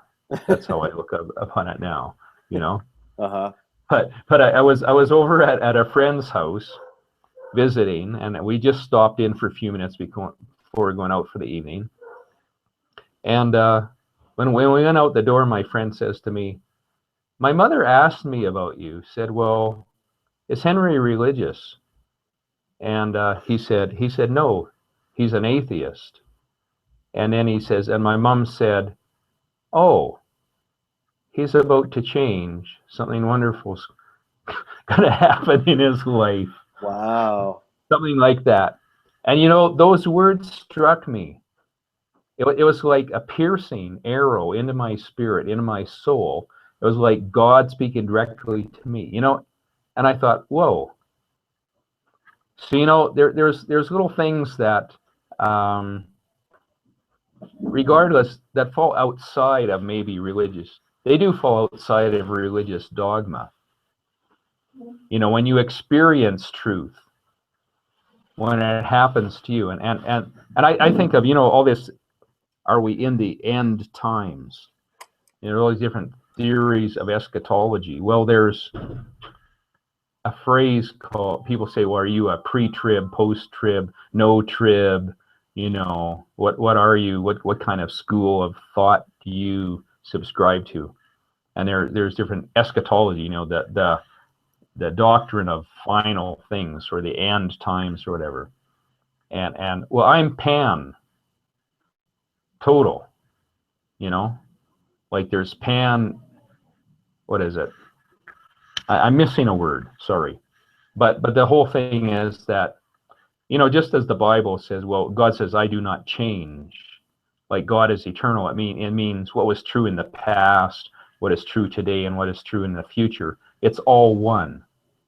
And so, Jesus said, if I set you free, if I cast out a demon, or if I heal you, then the kingdom of God has, present tense, come upon you.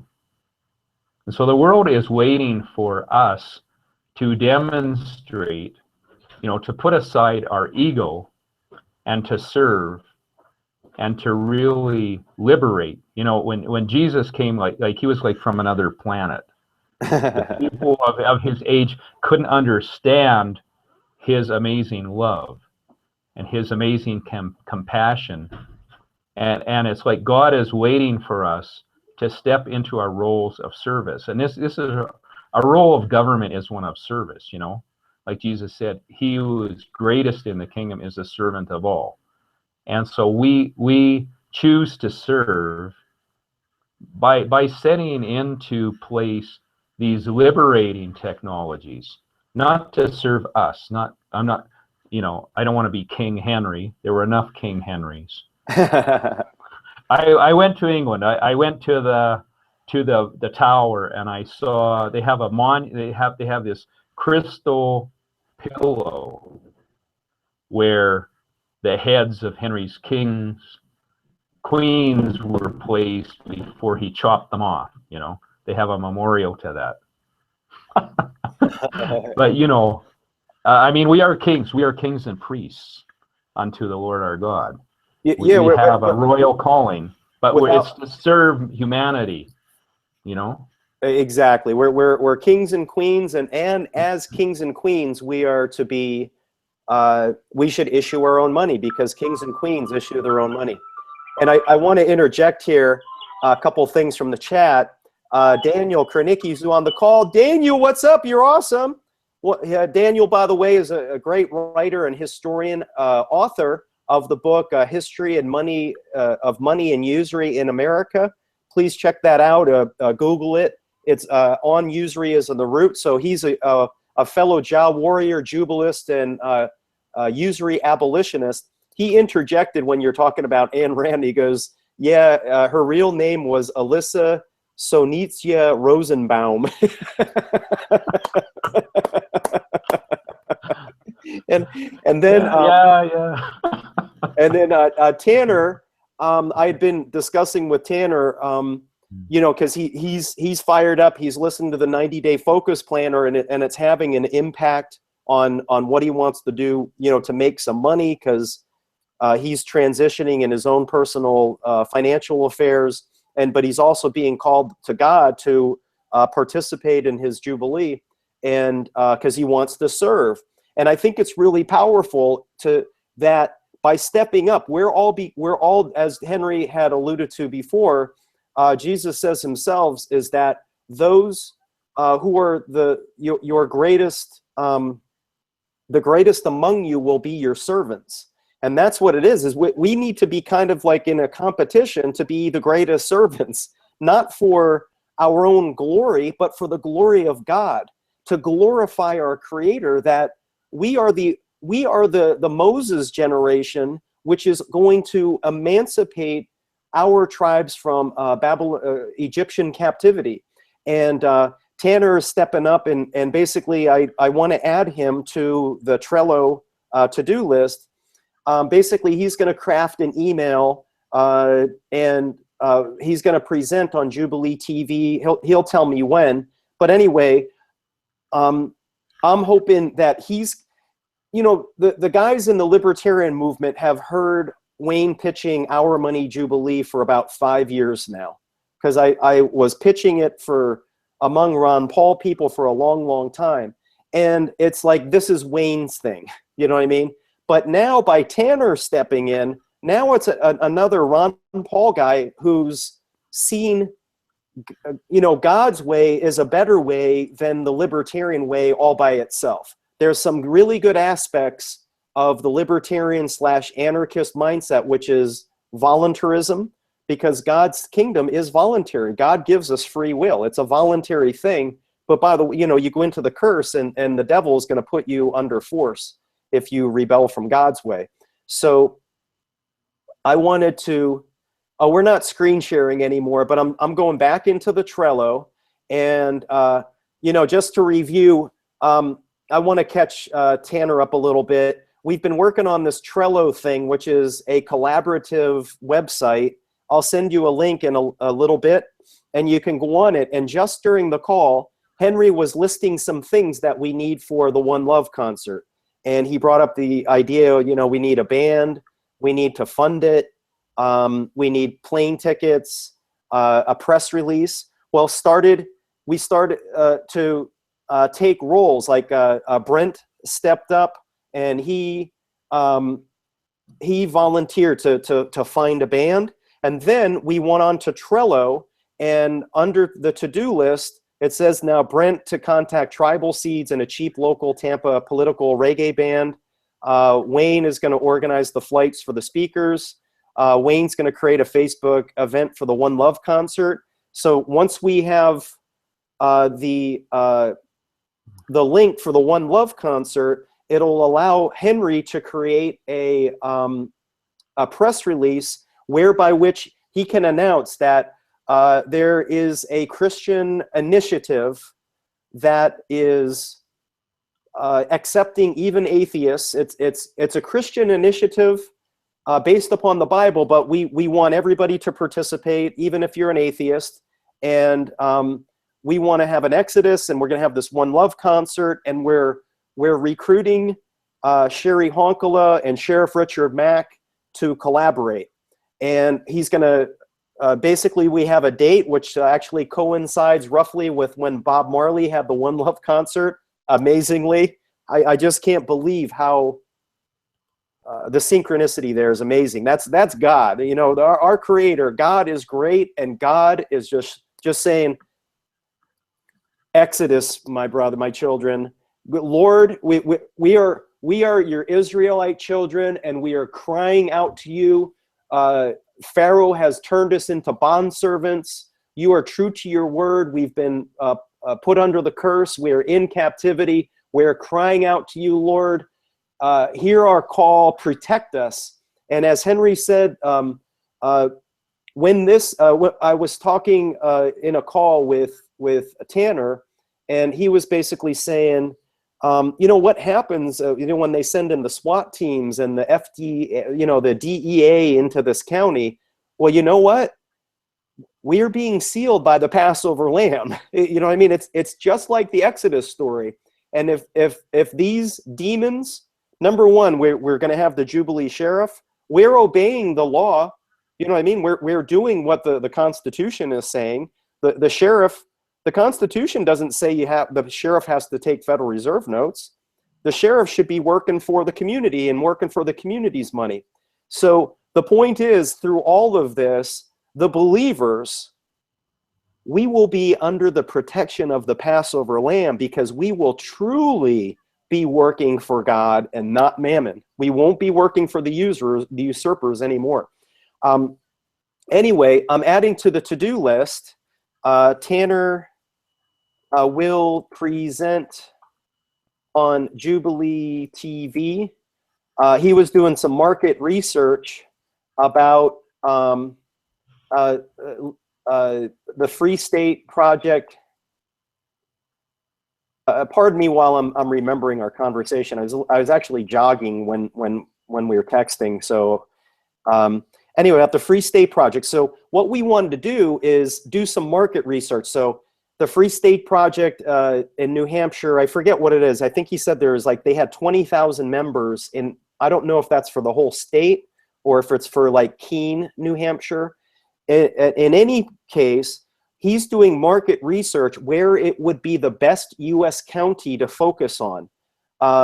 Sheriff Richard Mack would likely know that. Which sheriff would be the most likely sheriff that already exists, that Sheriff Richard Mack has already been in communication with, that would be willing to accept our money and create a voluntary society in a community.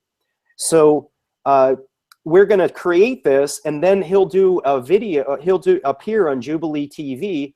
We'll create that recording, and then we're going to take that video and we're going to send that out to all of the libertarians that we know, right? Because we're going to explain exactly what we're doing right now. We're explaining it right now. I think it would be beneficial, if you would, Tanner, to watch this episode of Jubilee TV, because we had huge breakthroughs, because we're creating a voluntary government. Government does not have to be oppressive.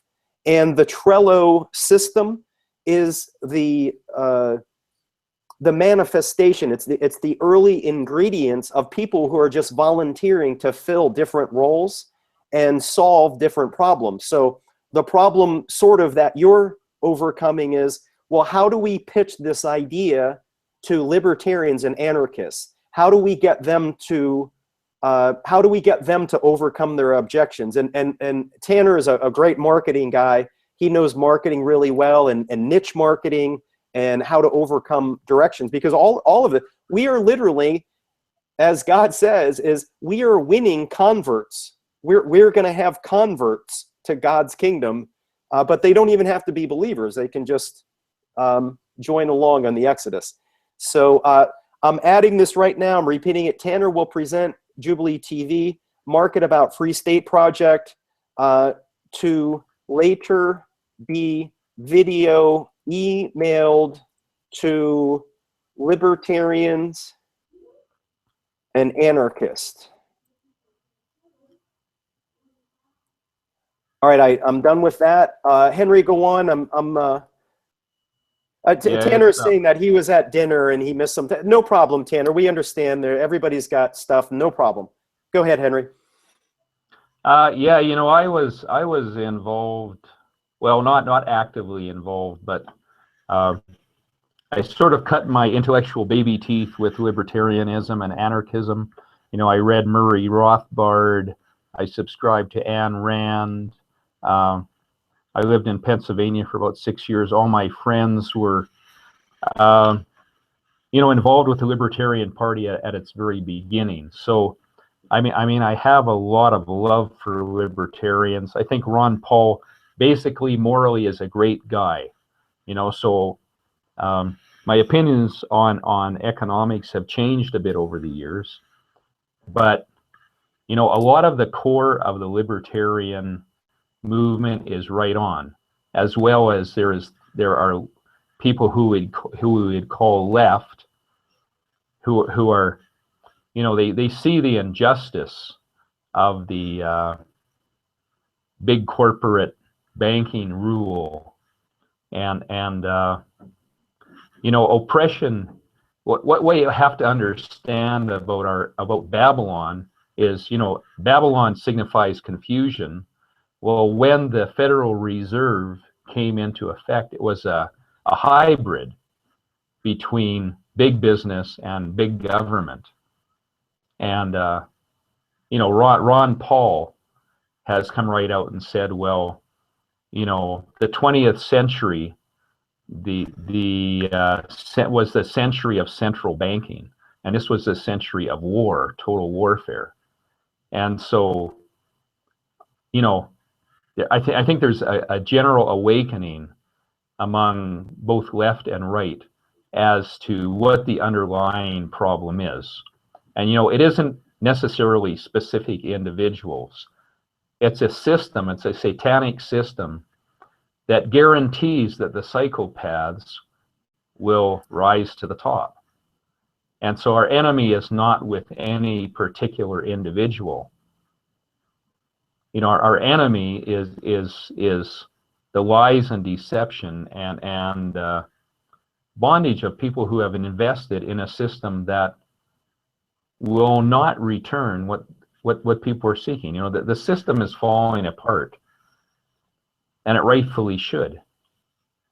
And so it's time for the kingdom of God to arise. And it's interesting.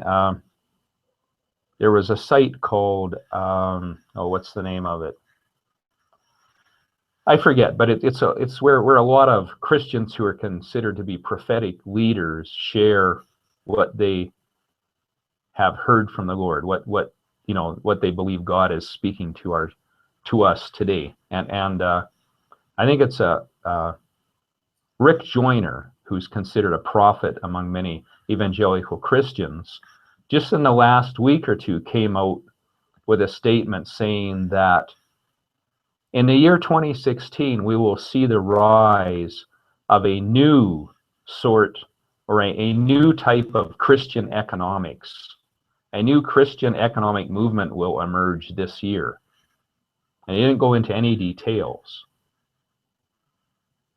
And well, there's only one Christian Jubilee economic movement, and that's Jubilee. That's what Jesus proclaimed in Luke 4. You know what? I don't know if you're talking about, was it the 5,000-year leap? No, but it was just a long time ago. Just while you're thinking, is I was listening to Glenn Beck a lot because I was building pools, and it was the only political stuff that was on the radio, and I liked him at the time because he would talk about how both the Democrats and the Republicans were corrupt. So that was kind of my first taste of what libertarianism was of his brand. And then later on, I researched more, and it exposed how Glenn Beck supported the bailouts, and he demonized Ron Paul, and he supported the Patriot Act. So he was doing a lot of stuff. I was a constitutionalist at the time, and he was being contrary. I was seeing how he was selling out.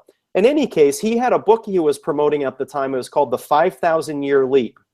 And it was talking about how every 5,000 years, there's like an enormous leap in human consciousness and ability to technology and do things and all that sort of thing. We like getting out of the like the wheel, like major leaps in human technology and cooperation, that kind of thing. And at the very end of the book, there's a passage that goes, humanity will not have its next 5,000-year leap until it overcomes the economic system. Overcomes the present economic system. And I'm like, that he got that right, you know? And that's the entire point of everything we're doing, is overcoming the economic system. And the only reason this system has value is because people believe in it. And as soon as they decide they don't believe in this system anymore and they believe in a new system, that new system will have value. Well, talking about technological advances, I read a report this week that there's a company, I'm not sure, it's just a small startup company. I mean, it's worth maybe 50 million, which is small in the energy field, that has developed a solar power energy system some type of process using sand. And sand is basically silicon. I don't know. I can't give the details. I can't remember the details. But they have a solar cell, which is 1,000 times more efficient than what's on the market right now. So that a solar panel that can create energy, even at night, from radiation that we can't even see. Oh my goodness. That can produce a kilowatt hour for something like 5 cents cost. And so apparently Buffett, Bill Gates, all the big corporations are already investing in this technology. And they're predicting that they're developing a solar panel, a translucent, a panel that would just fit on a window. And then you could just plug your appliances directly into an outlet. And apparently, like they're predicting that the cost of oil will remain like $10 a barrel. In like 15 years, oil will be obsolete because there's so much, like solar energy, it will be so cheap that who will need oil or gasoline to power their cars when you have something that's 10 times cheaper than oil, that's abundant everywhere, and so basically that means like the power of the oil cartels and the political power, the banking power that's connected to that, well, it is about to be broken just through energy technology. And that's just one thing. I mean, you hear these stories, but I believe this one is true. I mean, there's the evidence. Yeah, typically the money monopoly monopolizes the energy monopoly, monopolizes the media monopoly, monopolizes the land monopoly. So all of these institutions are all part of the curse of the money lenders. Because, and so anyway, by creating a sovereign kingdom, the first Jubilee kingdom with the first Jubilee sheriff, and we could literally make this a competition. This could be a reality show that each week all we do is we update the progress of the different counties, and they're having weekly Jubilee parties, and they're recruiting more businesses to join the Our Money system in their county, and there's more people stepping up and volunteering to be members of the 12 by 12 performance metrics within the county, and they're filling out the Trello list right online. You know what I mean? It's consciousness is instantaneous to a degree. This all can happen in months. It says, repent, for the kingdom of heaven is at hand. Repent. Stop serving Babylon. Stop serving the beast. Stop serving the moneylenders. Serve God. And by doing that, and by observing the Torah and collaborating and being not having, as Henry says, run with the vision. Run with the vision. For lack of vision, my people perish. And however, but he that keepeth the law, happy is he. By doing this, by being God's servants, all of us stepping up into these roles and taking responsibilities, the fruit of us taking responsibility will be freedom, will be the voluntary society, will be his kingdom on earth. Because it's really important to remember the natural order. When you go out into nature, if you're in the Rockies and you're walking around in nature away from where man is, you're walking around in God's kingdom. If you go into the ocean and you're a scuba diver and you're swimming around and you're, I used to scuba dive, and you see all these fish and you're just looking around, and there's just so much diversity and so much of, like, the fish in the Mediterranean. Like I've scuba dived where they have like the big mantas, or the skates they call them, and you can feed them.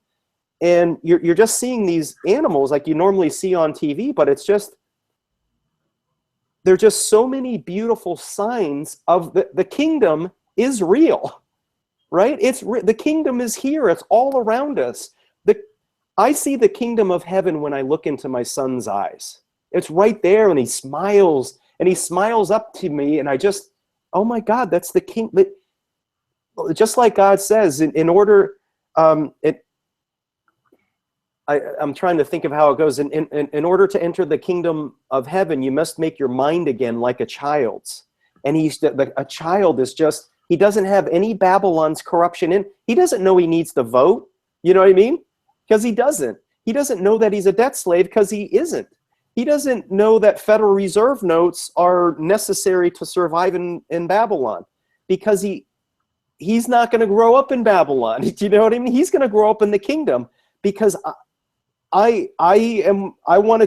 taking up the cross. I will die for this cause, just like Jesus did. And that is his lesson for us, to walk in his footsteps, to walk into your local church and proclaim Jubilee to those deceivers. Proclaim the good news. Jubilee is the good news. The kingdom of heaven is at hand right now. Right now. Nothing to stop us. Henry, don't you believe? What's to stop us? What is going to stop us? If God be for us, who can be against us? Yes, absolutely. I'm going to check I'm following up on the chat. We're at 2 hours now, so I'm going to start looking to end. Tanner was mentioning here, so many inventions have been bought by the powers to keep their power. So I was thinking that, Henry, when you're saying that you're talking about that technology of solar, number one, off the top of my head, you could take a solar panel right now and plug 2 wires into a glass of water, and through electrolysis, it'll create hydrogen. And hydrogen you can use to power a car. You can convert a car to hydrogen because it's an internal combustion engine. So we can fly a plane with hydrogen. Like, all of these things can be done right now. They're just not being done because the money lenders refuse to finance those things. And then the big money people buy the technology and buy the patents, just like Tanner's saying here, is then they store it away, just like the documentary called Thrive.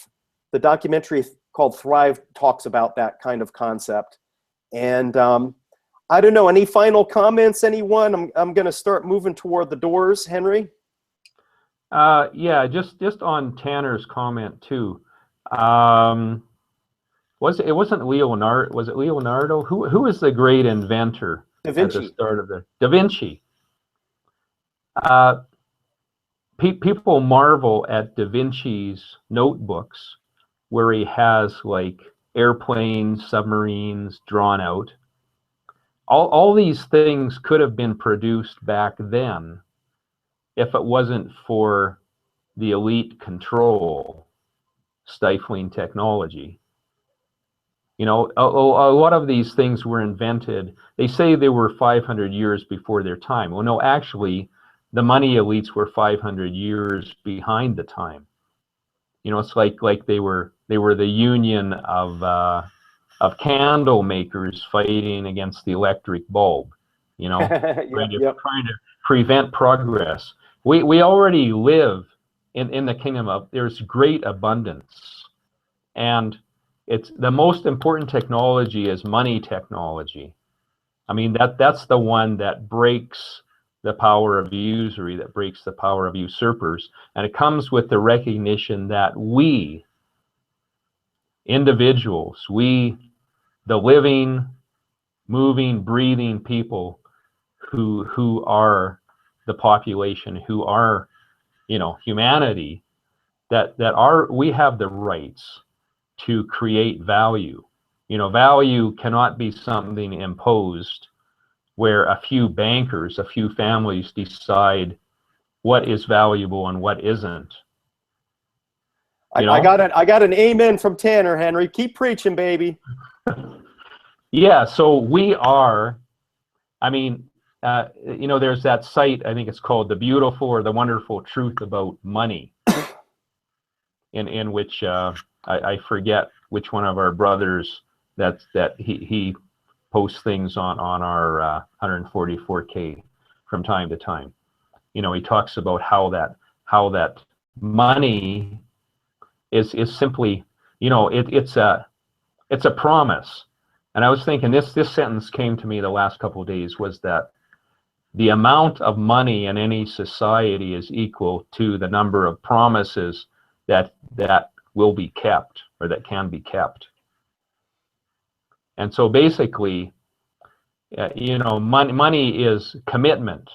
It is a promise, you know, to honor your word. And that's why Jesus said, you know, to the Pharisees about you talk about the he who swears by the temple, that's nothing, but he who swears by the gold on the temple, that's something. Jesus said, let your yes be yes and your no be no. Let your yea be yea in King James and your nay be nay, you know? It's like money is a commitment, it's a promise. And so it's soul power. Yep. You know, it's saying, yes, we will build this technology that will benefit mankind, and the technology itself is the collateral. You know, the benefit, the future benefit of bringing this thing about is the collateral that allows us to issue the money. And so you think about the technology of the kingdom. You see the goal of the kingdom itself, the belief in that, in ourselves. And I like that phrase, God within us we trust. That is soul power. That is what backs money. Because our money is a promise. It's a, you know, and it comes from our soul, our commitment. And so, you know, like money used to say, like on a dollar bill, that this dollar is redeemable in whatever. And now Federal Reserve notes simply say, this note will be accepted for debts, public and private, something like that. It doesn't say that it's anything. It doesn't say that it's a commitment. It doesn't say faith and value of the people on the bill. It just says, this is a debt note. And that's all it is. So it's issued as a debt, as an obligation, forced upon us. By a third party. Yes, by a third party, exactly. The usurpers, that's the difference. Yes. And so I can understand, you know, the libertarian concern about not wanting to have money that's backed by nothing. But we all need to recognize that our soul power, our commitment, is the ultimate backing. Because, I mean, you can have a gold-based currency, but then who wants to trade a gold coin for 10 apple pies at the market? Because once you've eaten those apple pies, you'd sure like your gold back. And so there's that principle that bad money drives out good. Well, if you believe that gold is better than anything else, you won't want to part with it. And so it can't function as money. But the gold is our soul power, our commitment, our love and devotion to our society, to our tribe. That is the backing. And our honor, our agreement to accept this currency, you know? Yeah, absolutely. And what's interesting, as you know, just by going through this process of being servants, we're all issuing IOUs by adding to this, and this, you know, when people are saying to do this, we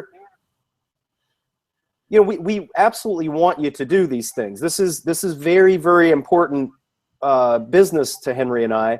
And on the to-do list, people they're stepping up, and they're stepping up and taking responsibility to do stuff. And when they make that commitment, that's a commitment, and that is their word is their bond. And God is calling us to become a royal priesthood and be noble.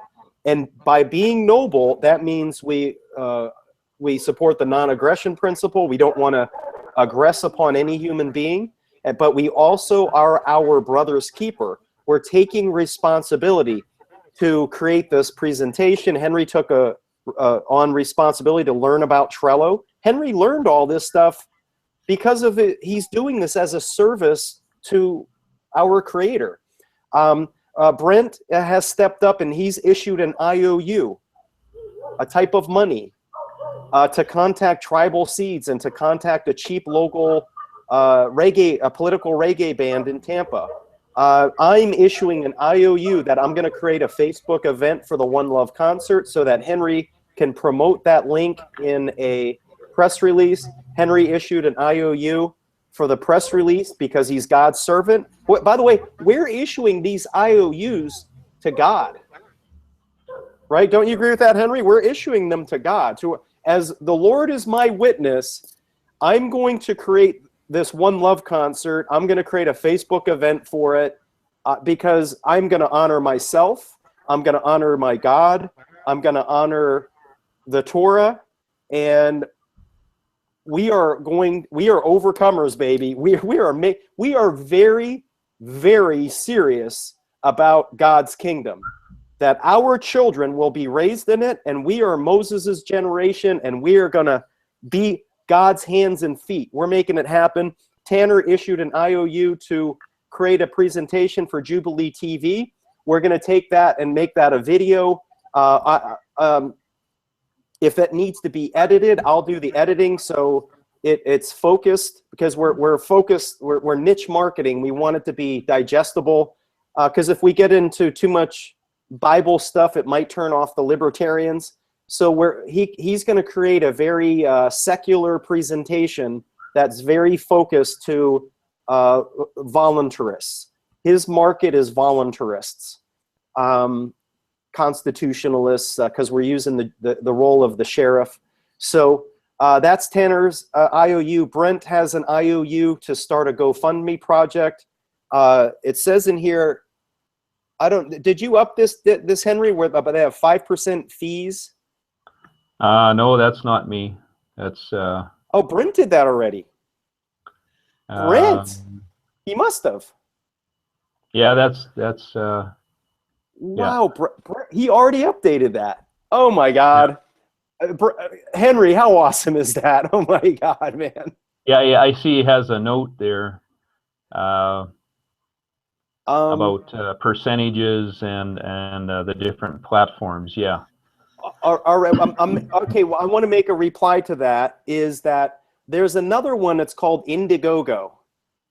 Yes. And there's another one, and I did an Indiegogo actually to try to get a funding for the Our Money app, and I didn't get any responses to it. But now we have more. I didn't have anybody. I didn't have a network to send it out to. In any case, Brent, if you're still on. I'm trying to see if I can make a note in here. Okay, yeah, you can. So we're doing this live. There's a place where you can add a comment. Brent, if possible, please research fees for Indiegogo and crowdfunding and others. And by the way, when you research this, the reason why this is important to research is whenever we have events in the future that we need to finance, because we'll need for the time being, until we're out of captivity, we have to transition from the Babylonian system to the Our Money system, or whatever it's going to be. I think it's going to be Our Money, but I'm flexible. If there's one better, let's go for it. The point is we have to transition, so we do need Federal Reserve notes for some of these things. Otherwise, they won't happen for some people where the community is just flat broke. So once Brent researches this topic, then we'll have the best crowdfunding site, the best crowdfunding website to utilize. And I'm following up on the chat. Tanner says, my board is blank. How can I get into our board? Okay, I'm in. Okay, he got, Tanner is now already into the Trello. Henry, how awesome is that, man? I just... Yeah, that's cool. Easy, no? Henry Garmin! Yes! Yes! Yes! Take that, New World Order.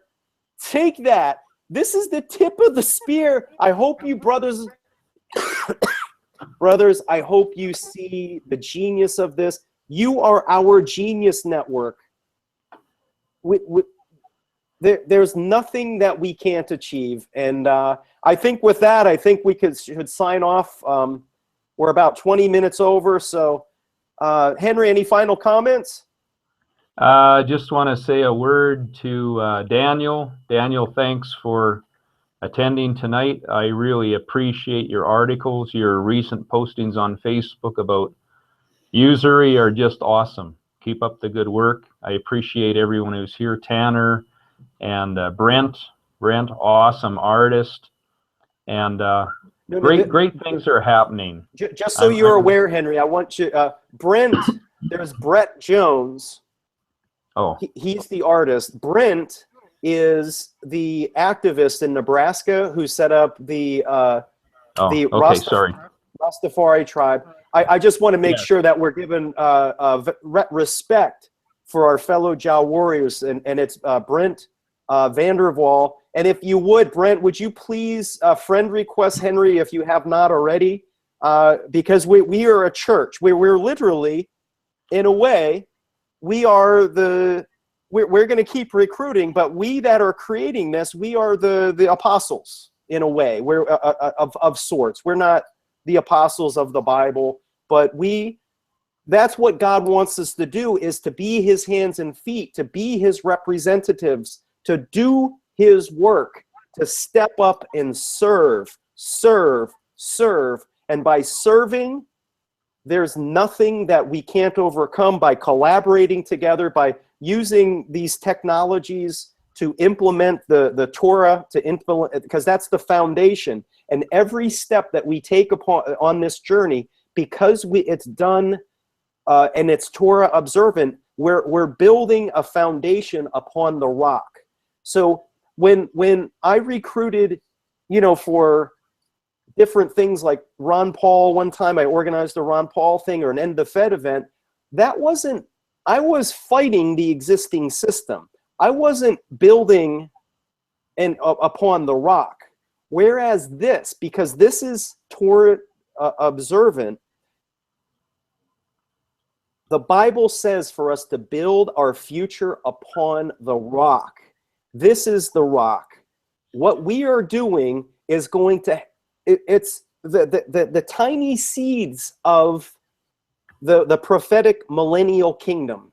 That's what we're working on, the 1,000 years of peace, where every man lives under his fig and there's no one to make him fear anymore. And that's I'm willing to die for Tanner's children. Tanner has 2 beautiful sons, and I'm making an IOU. My word is my bond. I am willing to die for Tanner's children, because this is the truth, this is the life, this is the way, and this is the way, the narrow path to the gate to the kingdom.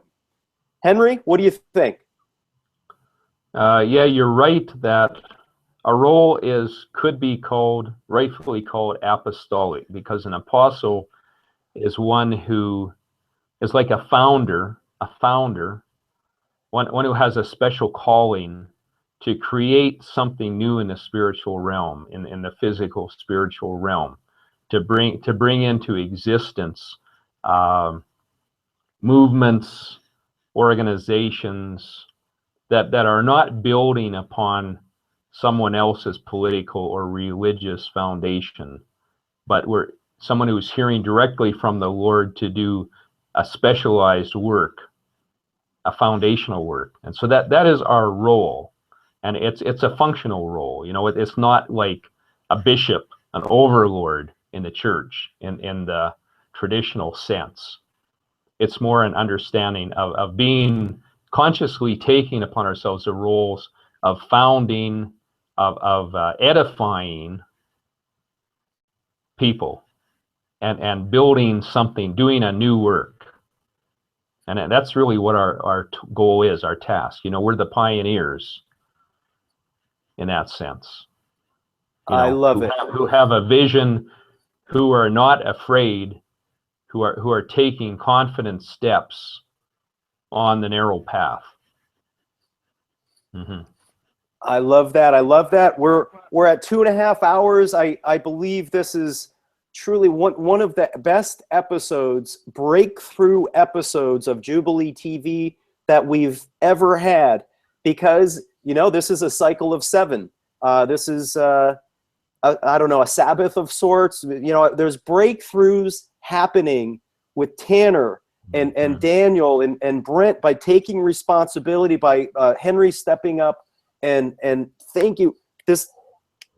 I just remember years and years ago, the guys that created this webinar technology that we're using right now, the guy's name is Andy Jenkins, and he created what we're using right now, which is called Webinar Jam. And it was like $500 or something. I bought it, and it was like a lifetime subscription. And what's awesome, and he made a video promo talking about how awesome this thing called Trello was. And I kept going, like, one day we're going to use that. And I put it in the back of my mind because there's other things. And then I saw the 90-day focus thing. And I think I included that in the Our Money Jubilee book, which was like 3 or 4 years ago.